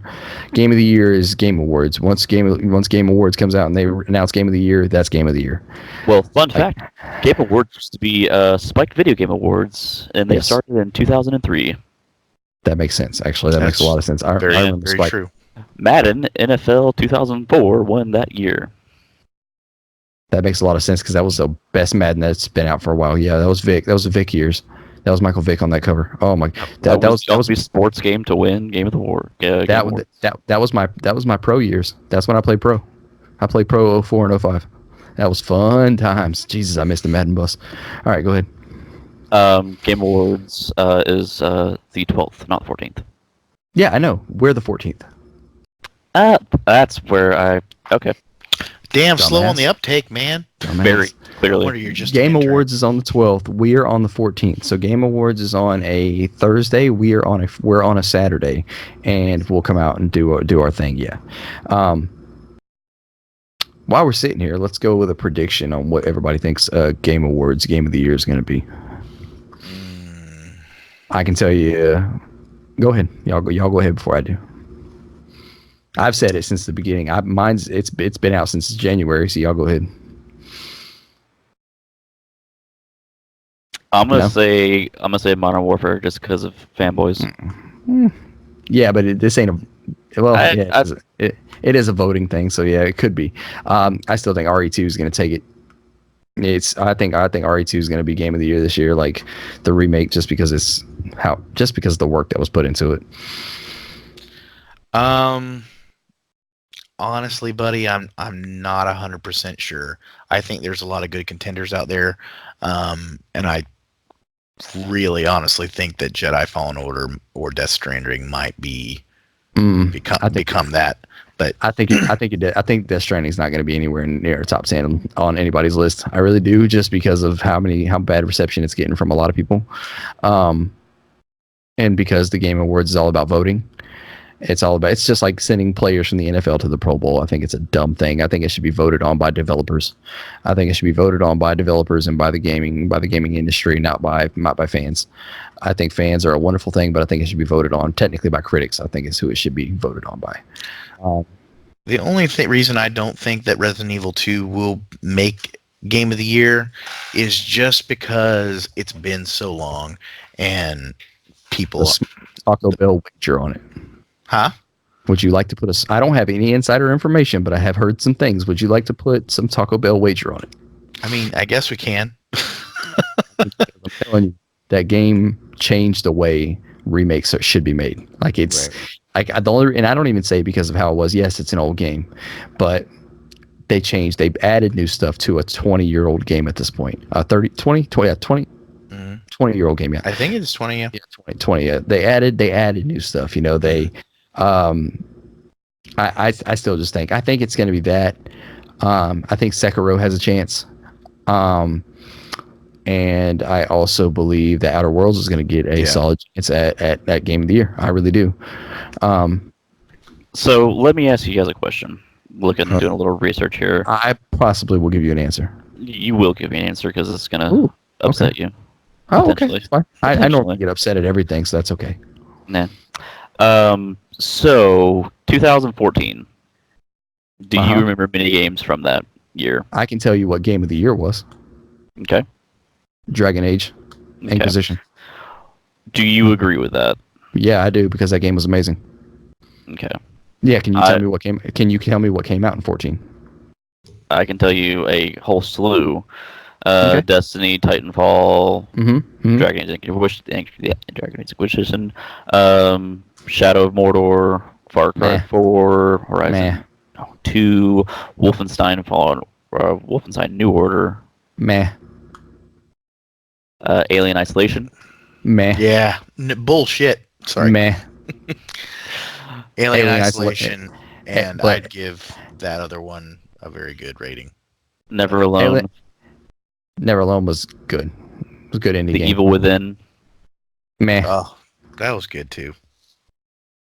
It's a good horror category. See, those are good for horror categories. I fully feel like that, cause I believe they do have a horror category for 14, and I believe if you look it up, I actually think Alien Isolation, won, and it deserved that. Like, the game is fucking terrifying. Oh, certainly it is. But I don't think, when you think about a big game, like a big AAA game, that at that time AA was still around. That's really a AA game at that point. A AAA game, you think about Dragon Age Inquisition. Dragon Age has one of the biggest followings in the world, as a series, and it came out and it was amazing, and people loved it. Keep going. Are you on the Game Awards? Are you on the Game Awards website? I can be. Oh, I am. Okay, scroll all the way down and it'll tell you what the games of the year were. I know last year was God of War. Yep, God of War. 16 or 15? Hold on. 14 was Dragon Age Inquisition. 15 was Witcher 3. That's 1000% true. Witcher 3 deserved that. 2016 was Overwatch. Overwatch actually probably does deserve that. Overwatch was big in 16. Overwatch took the hero shooter to a whole new level. That's another reason why I say that Apex does have a chance at winning Game of the Year, because Overwatch got Game of the Year and Overwatch had no storyline whatsoever. So I do really feel that Apex would have a chance at winning Game of the Year. 17? And 17 was Breath of the Wild. Breath of the Wild. See, that fully deserved it. That I will. It was one of the first Nintendo games that won in a long time. That's why I say, like, it's Nintendo has to come out with something big, and normally it's the big things like Zelda. Super Mario Odyssey wouldn't even win a Game of the Year award. It'd have to be something big. Like Breath of the Wild 2 will be a Game of the Year. It will be when it comes out. That's why everybody's excited for it, because Breath of the Wild was so amazing that 2 will be Game of the Year. Everybody knows that. You'd be dumb not to think so. Excuse me. Adam, tell me what came out in 15. What do you want for 15? The same year as, or same thing as, well, actually, no, you ain't got to worry about it. So, like I was saying, for us, so rudely interrupted by Adam. I just had a question if you think that was deserved. Fucking rude. You're just rude. There are stupid questions, and you are fucking stupid.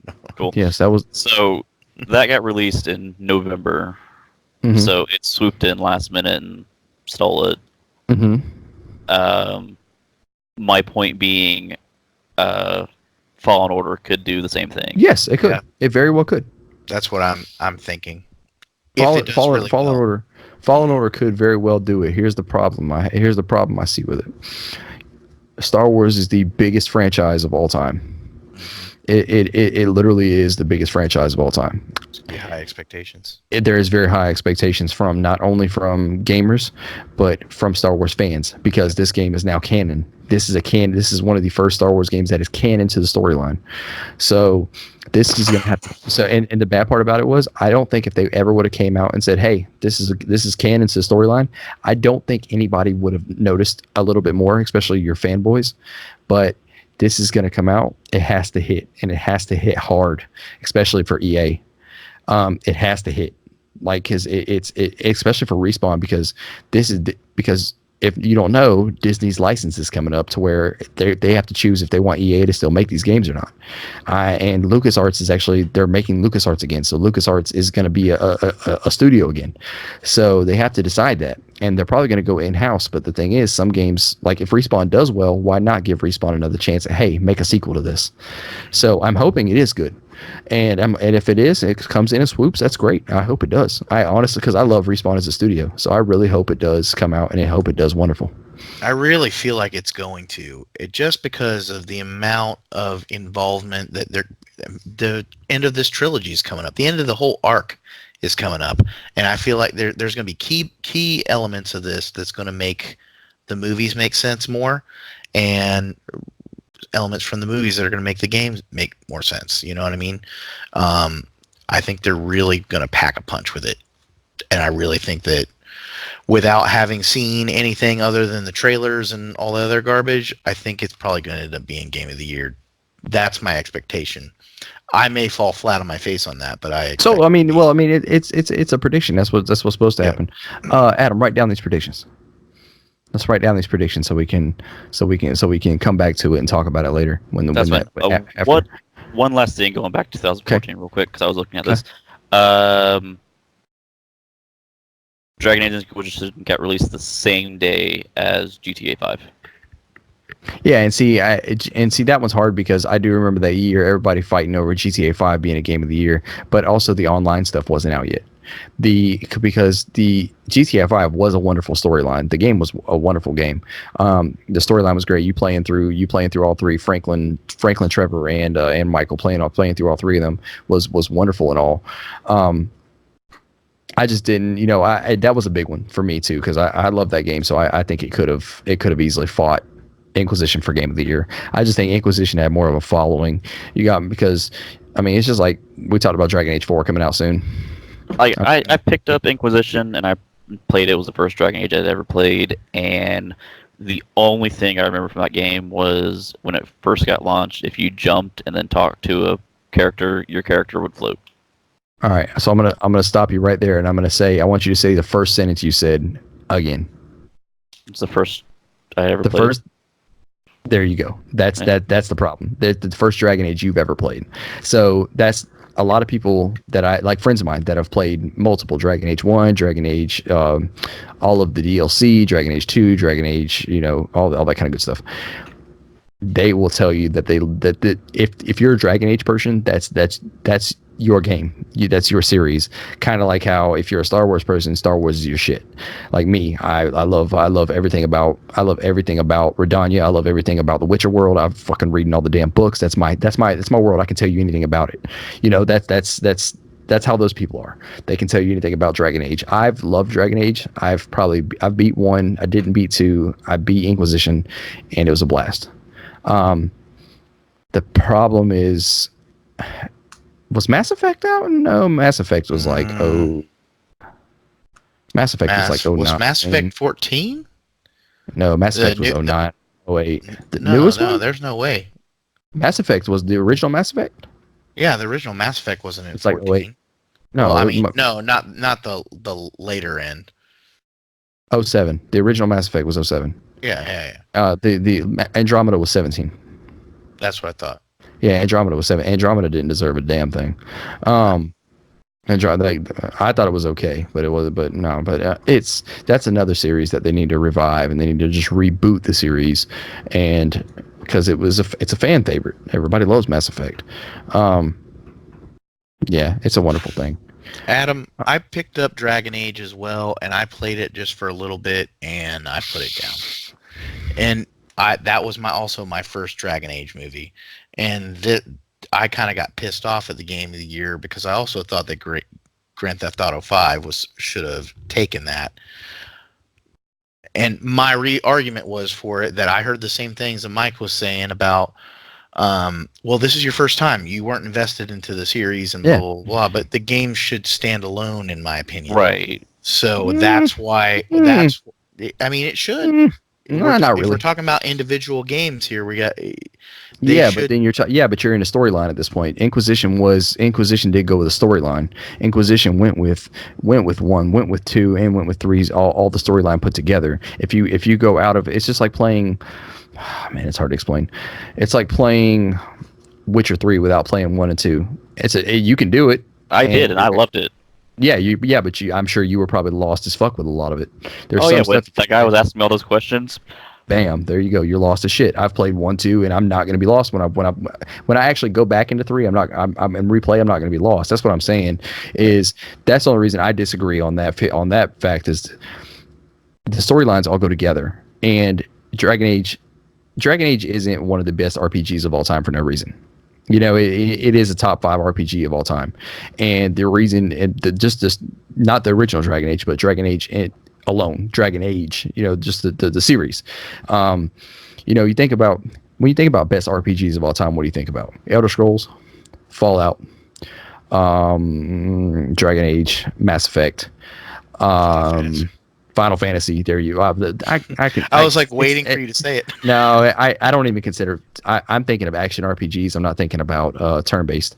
But yeah. So I mean, I guess they developed into action RPGs, didn't they? Technically. yeah. At the end, yeah, I guess they did. Yeah, that makes sense. So Final Fantasy in there too. If you're not in that world, then it's not going to make sense to you. You know, it's like me going and playing Metal Gear or something and not playing another Metal Gear if it doesn't make sense. You know, blah blah. I don't know. You know, it's just they go together, and I understand why it won Game of the Year. It was kind of weird to me that it won over a big release as GTA 5 because it was 10 years since GTA 4, I believe, at that time. But you can make the same argument for Overwatch winning in 16. But look at what came out in 16. Tell me some stuff that came out in 16. Final Fantasy 15. Okay, not that great of a story. Not that great of a story, but the fan base behind it. If But you're going purely by, I'm not going straight by fan base, but I'm going by fan base and by story. A lot of the fan base hated that game, and a lot of people will tell you. Like a lot of people that are major fans of Final Fantasy will tell you, if you take a poll, they'll tell you they hated 15 for the reasoning of the storyline didn't make sense because they released a story later in a DLC. Like they released plots of the story in a DLC because the story was so bad in that game. Yeah. The gameplay was wonderful, but the game was just bad. I remember playing it and being so fucking lost. What else was 16? Uncharted 4, Doom. Okay. See, Uncharted 4 deserved a spot up there. Doom was a wonderful remake, but it didn't deserve a Game of the Year. In my opinion. Doom 3 wonderful is game. Still the best out of all those, in my opinion. The original Doom 3. I'm playing the original Dooms right now on my Switch, and it's wonderful. Yep. It's the best place to play I actually mentioned that because I downloaded Doom and Doom 2 are wonderful on the Switch. They're $4.99 and they're great game. Doom 3 is actually not bad on there either. I wanted to put Doom 64 on there too. I can't wait for that. Give me some other ones that came out in 16. I don't know if you got them. Titanfall 2. Okay, Battlefield 1. Titanfall 2's demise was because it came out at the same time as Call of Duty, which was horrible. Go ahead. But I love that game. Probably one of the best shooter campaigns I've ever played. Dishonored 2. I loved it, but god damn it. Last Guardian. That's a remake. And that's a remaster, not a remake. Yeah, it's remaster. Remasters don't count for Game of the Years. Remakes do because that was a full remaster, it wasn't a remake. The Last Guardian. What was no, it wasn't. I'm thinking of not Last Guardian. What's the other one? What's the one I'm thinking about? Shadow of the Colossus. Thank you. Yeah. No, Last Guardian was not a remake. That was a new IP. Right. I don't know. I'm thinking of Shadow of the Colossus. Thank you. Yeah, same developer. Okay. And then let's just going through. Like Division came out in 16. Division sucked in the beginning. It did. Deus Ex kind of divided. That game was horrible. A lot of people that loved Deus Ex hated that one. I bought it for like $5. Gears 4 wasn't that great because they moved it to Coalition, or a lot of people didn't like it. I loved it, but a lot of people didn't.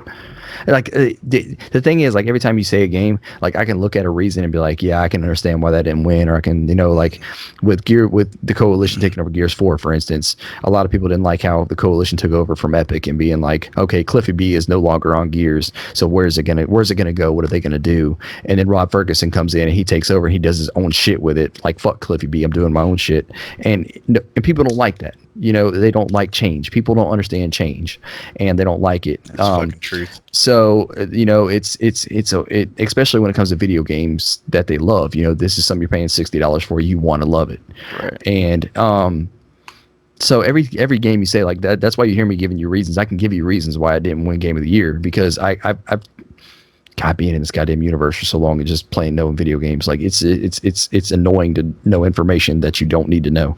Right. Like some of these, I don't see is. how they won over Overwatch, but also I'm biased because it didn't have a story, and that annoyed Right. the hell out of me. Overwatch, I can honestly tell you why it won. Overwatch was a thing of its kind. Overwatch was a hero shooter. It was a thing of its. It was a first. It was a first of its kind. Everybody loved it. There's still people that have been playing Overwatch. You said it came out in 16 or 15. 16. 16. There's still people that have been playing from day one till now and are still playing, and that has been their only game they've played for the last 3 years. So I mean, I know people like that. there you go.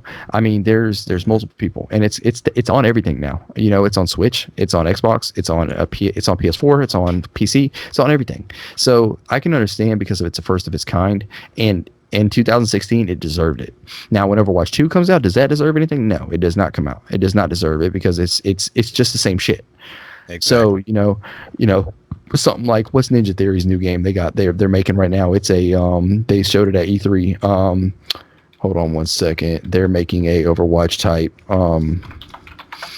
It's called Bleeding Edge. Bleeding Edge is their hero shooter, and it shouldn't do anything, because it should not even be in the Game of the Year talks, even if it's great and better than Overwatch, because Overwatch has already done that. If people have already done it, and you're not coming out with anything new, this is my opinion, obviously. If you're not coming out with anything new and doing something constructive, then what are you doing? Right. Oh, 100% agree on that. Then why do you come out to gamers and deserve this better than this game that did something wonderful? And why? Because the thing I hate about the ignorance is people always say, oh, indie game shouldn't be Game of the Year. Well, I hate to tell you, the Outer Wilds was a big game that everybody loved to play, that was made by two people in a university that didn't have the budget, and the game is in the talks will probably be IGN's Game of the Year, and will possibly be GameSpot's game, or not GameSpot, but will possibly be another one's Game of the Year. Eurogamer's probably Game of the Year. They've talked about it so much. They love Outer Wilds. Like it's just, and not Outer Worlds, Outer Wilds. Yeah. And so, go ahead. Cutting you off in a major way here. Figured it out. GTA 5 won 2013 because of the original 360. Because of the 360 release. That's why. And then okay. Dragon Age won the next year because that makes more sense. And it should not, the 14 release should not get anything, because it's just a re-release of a game. Right. Yes, I agree with that. The thing I disagreed with that was, and this is just complete personal bias here, Last of Us was a way what year better was that? story. 13. Yeah, that deserved it. That Last of Us deserved a Game of the Year. 13 Last of Us I think that deserved it over GTA 5. Yes, I agree with that. Absolutely. Last of Us 2 is probably a top 3 favorite game of all time for me. My favorite game now, my favorite game, I don't know if I told y'all, my favorite game is no longer Final Fantasy 7. My Final Fantasy 7 has moved in number 2 spot for me now. God of War has now became my favorite game of all time, the new one. God of War told a very wonderful story of a dad trying to become a dad, and it was wonderful that I loved it. And I love every single bit of it, and it reminded me so much of me taking the step into fatherhood when I met my girls. So it's a wonderful story. That's why I believe that, last year was hard. You had Red Dead 2, which was amazing, slow but amazing, and then you had God of War. Two wonderful storylines. Which one do you choose? And then you had Spider-Man. Spider-Man got no look, and Spider-Man was a wonderful game. Yeah. Spider-Man and God of War, both those games I could not put down until I beat. Yeah, that's how I was. God of War I didn't put down until I 100%ed it. So yeah, I will say God of War annoyed me slightly with the whole Loki ending. Kind of. It took me a while to understand it. It was an eye rolly thing. Yeah, I was like, come on. What are you doing, John? Don't ruin the ending. Oh, yes. Oh, you haven't beat it? No, I've gotten like 3/4 of the way through, and then I put it down. What are you doing with your life?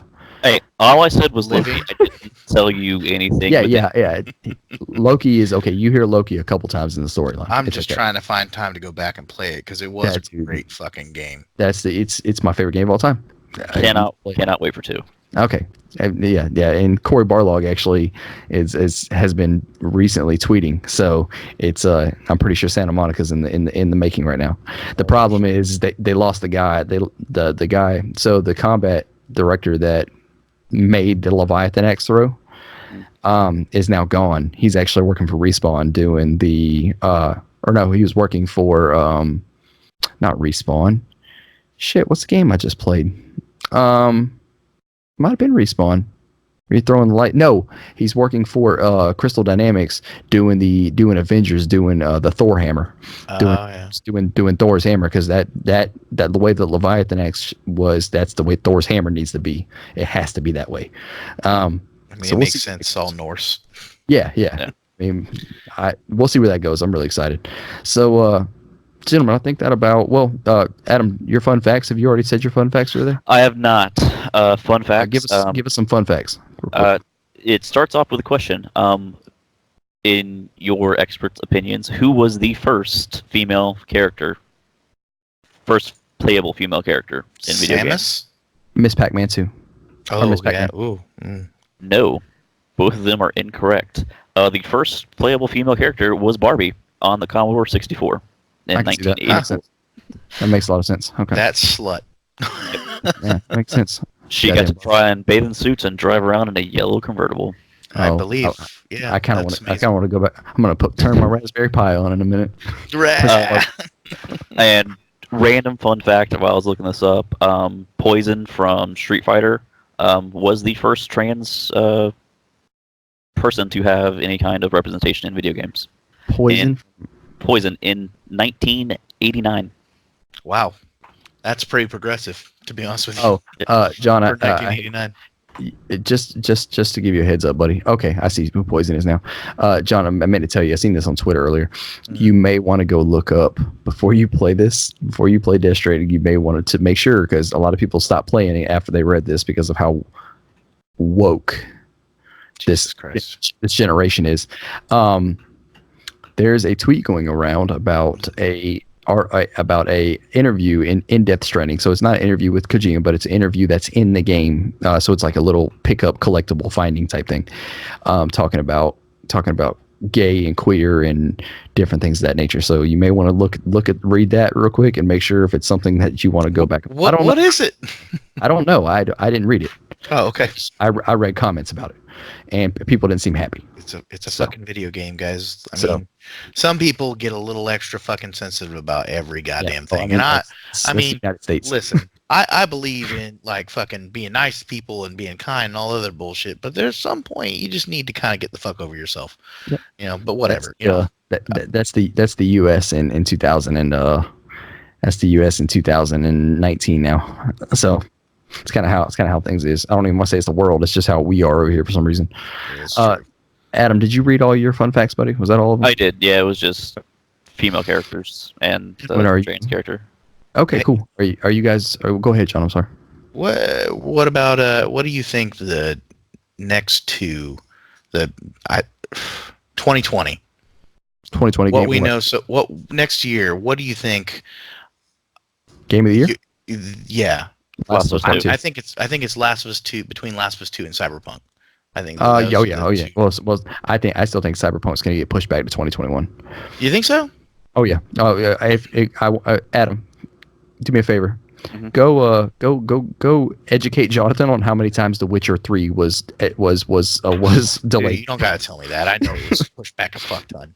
It was delayed probably 10 times. That's the only reason this is their first major release date. That's the reason I say that I have a feeling that delay is going to keep going. Because CD Projekt Red's like Blizzard was back in the day, to where they want to make the game perfect with no bugs, to where you can come out and play it and it'd be fine. And that's wonderful. I'm so glad they do that. That's why I don't see it dropping in April. If it does, that's wonderful. That's great. I mean, at the very least, I think it'll drop on Christmas time. Jesus Christ. November. How many times? I typed into Google The Witcher 3 pushback, and there are like 7 different articles with like 7 different dates. Hold on, I'll tell you right now.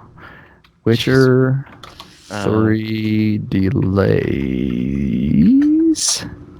I honestly hope that Last of Us Part 2 will be the game of the year and it will give us the game that we deserve, and I think it will be. But Yep. I'm I think hoping. it's if they both come out next year, I would say that those are the two big competitors that we know about. That we know about, yeah, I agree. The only thing, I see with it would be also if Horizon Zero Dawn drops next year as well, because Horizon will be another big thing. What's another big one that may drop? I don't know, but it's yeah, dude. There's like 7 or 8 times pushback. I need to know that from my think tank, the random information that I don't need to know. Oh, isn't the Final Fantasy remake next year? Yeah, it's supposedly. Yeah, but it's not. I don't think it's that's not going to be game of the year, but I'm gonna play the living shit out of it, but it's not gonna do it. It's the only reason I bought a PS4, so I have to play the living shit out of it. Halo Infinite, I doubt it. Maybe. I mean, they might go back. You are right. It They may might. be good, but I don't see it. Kerbal mean, Space Halo- Program 2. No, Totally Space gonna take that. definitely a no. Little Nightmares 2, probably. That's my baby there. I can't wait for that bitch to drop. Yeah, so I don't know, man. We'll see. I'm hoping that we'll get something good out of it. True. Gentlemen, That's all I are have you to are we you guys pretty cool to end the show there? I think we are. All Yeah. right, cool. Well, guys, we want to thank you for watching this wonderful episode number 21, special edition. So you got a special edition episode of the ADHD Gamer. Thank you for that, Adam. So thank you for watching, guys. We'll be back next week, next Saturday. Obviously, what are you laughing at? I'm just thinking that we should title the show Game of the Year Special Edition Edition. How about I say pre-Game of the Year special edition? I mean, as long as you can add as many fucking words Cool. as possible. Yeah. That was the plan. And I'm gonna add all kinds of hyphens and all kinds of good stuff. Yeah, I'm gonna put pre-Goose Game of the Year. Pre-Goose So game. Goose Game of the Year.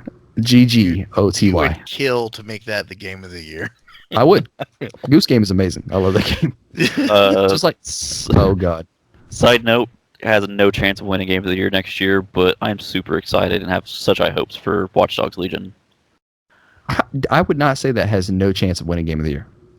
After the past 2 bombs, Also, let me ask you this question. Did Watch Dogs 1 and 2 do the same shit that Watch Dogs Legion's doing? With no protagonist, you can play as whoever you want to? No. but Watch Dogs 2 did the more... Doesn't mean it's going to make it good. It's a brand new mechanic. It's a brand new mechanic. I mean, you're right. Just because y'all hate on Watch Dogs, don't mean you gotta hate on. I'm going to hate I loved... Watch Dogs 2 is better than 4 of those games that you have on your list tonight. I can promise you that. The only game you that play I Watch ever Dogs bought 2? the special edition. You played full Watch Dogs 2. You beat the whole game. You did 100% of the game. No, because I got about third of the way, maybe third to half of the way through the game, and I said, "Fuck this shit," and I put it Watch down. Dogs 2 was wonderful. Watch Dogs 2 is a top 15 game for me. I love that game. It just kind of Its got story was mundane. too short. Yeah, it was. But Watch Dogs 1 was like that. It's I was- Ubi, man. I was It's playing... old. that's Ubi. It's old Ubi. It's old Ubi. It's how they were That makes before. it okay. I say it is because it's how your story. Listen, if you're gonna play a game and expect you sound like all these dumbass ignorant motherfuckers out here in the world Oh. that expect all these games to be 80 hours long for your $60. No, that's not how it is. Oh. Look at I Outer didn't Worlds. say it needed to be that long. I'm just Look saying at Outer the Worlds. gameplay got mundane as fuck. Outer World is $20. Outer Worlds, you can beat that game in 6 hours. It's been proven, Technically, yes. and it's a $60 Not game. beat and do all the missions. No. It is actually quite surprising how Watch Dogs quickly you can 2. get through that fucking game. You But- can beat that game in 12 hours.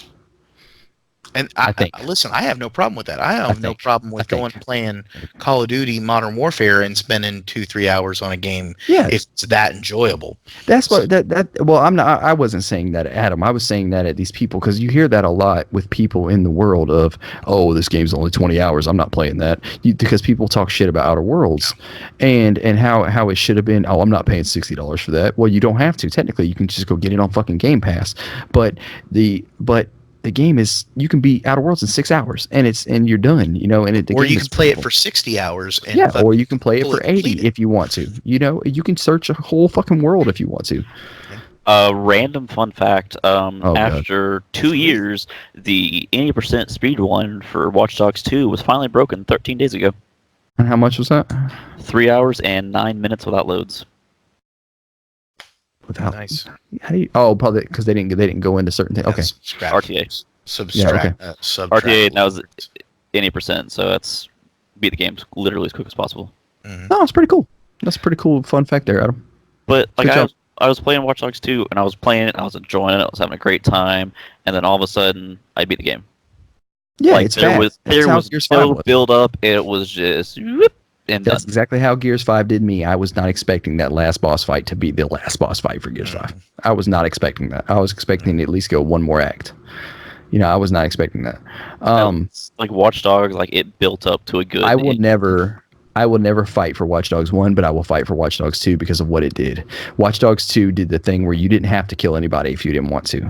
You could technically use the taser if you wanted to, or your car, or anything like that. And that's what people want from Watch Dogs. That people want the non-lethal effect of I don't have to kill people. I'm a hacker. I shouldn't want to be killing people because I'm an activist anyway. I should want to go and do non-lethal things to people. That's what they want, and that's why I think Legion's going to be wonderful. I think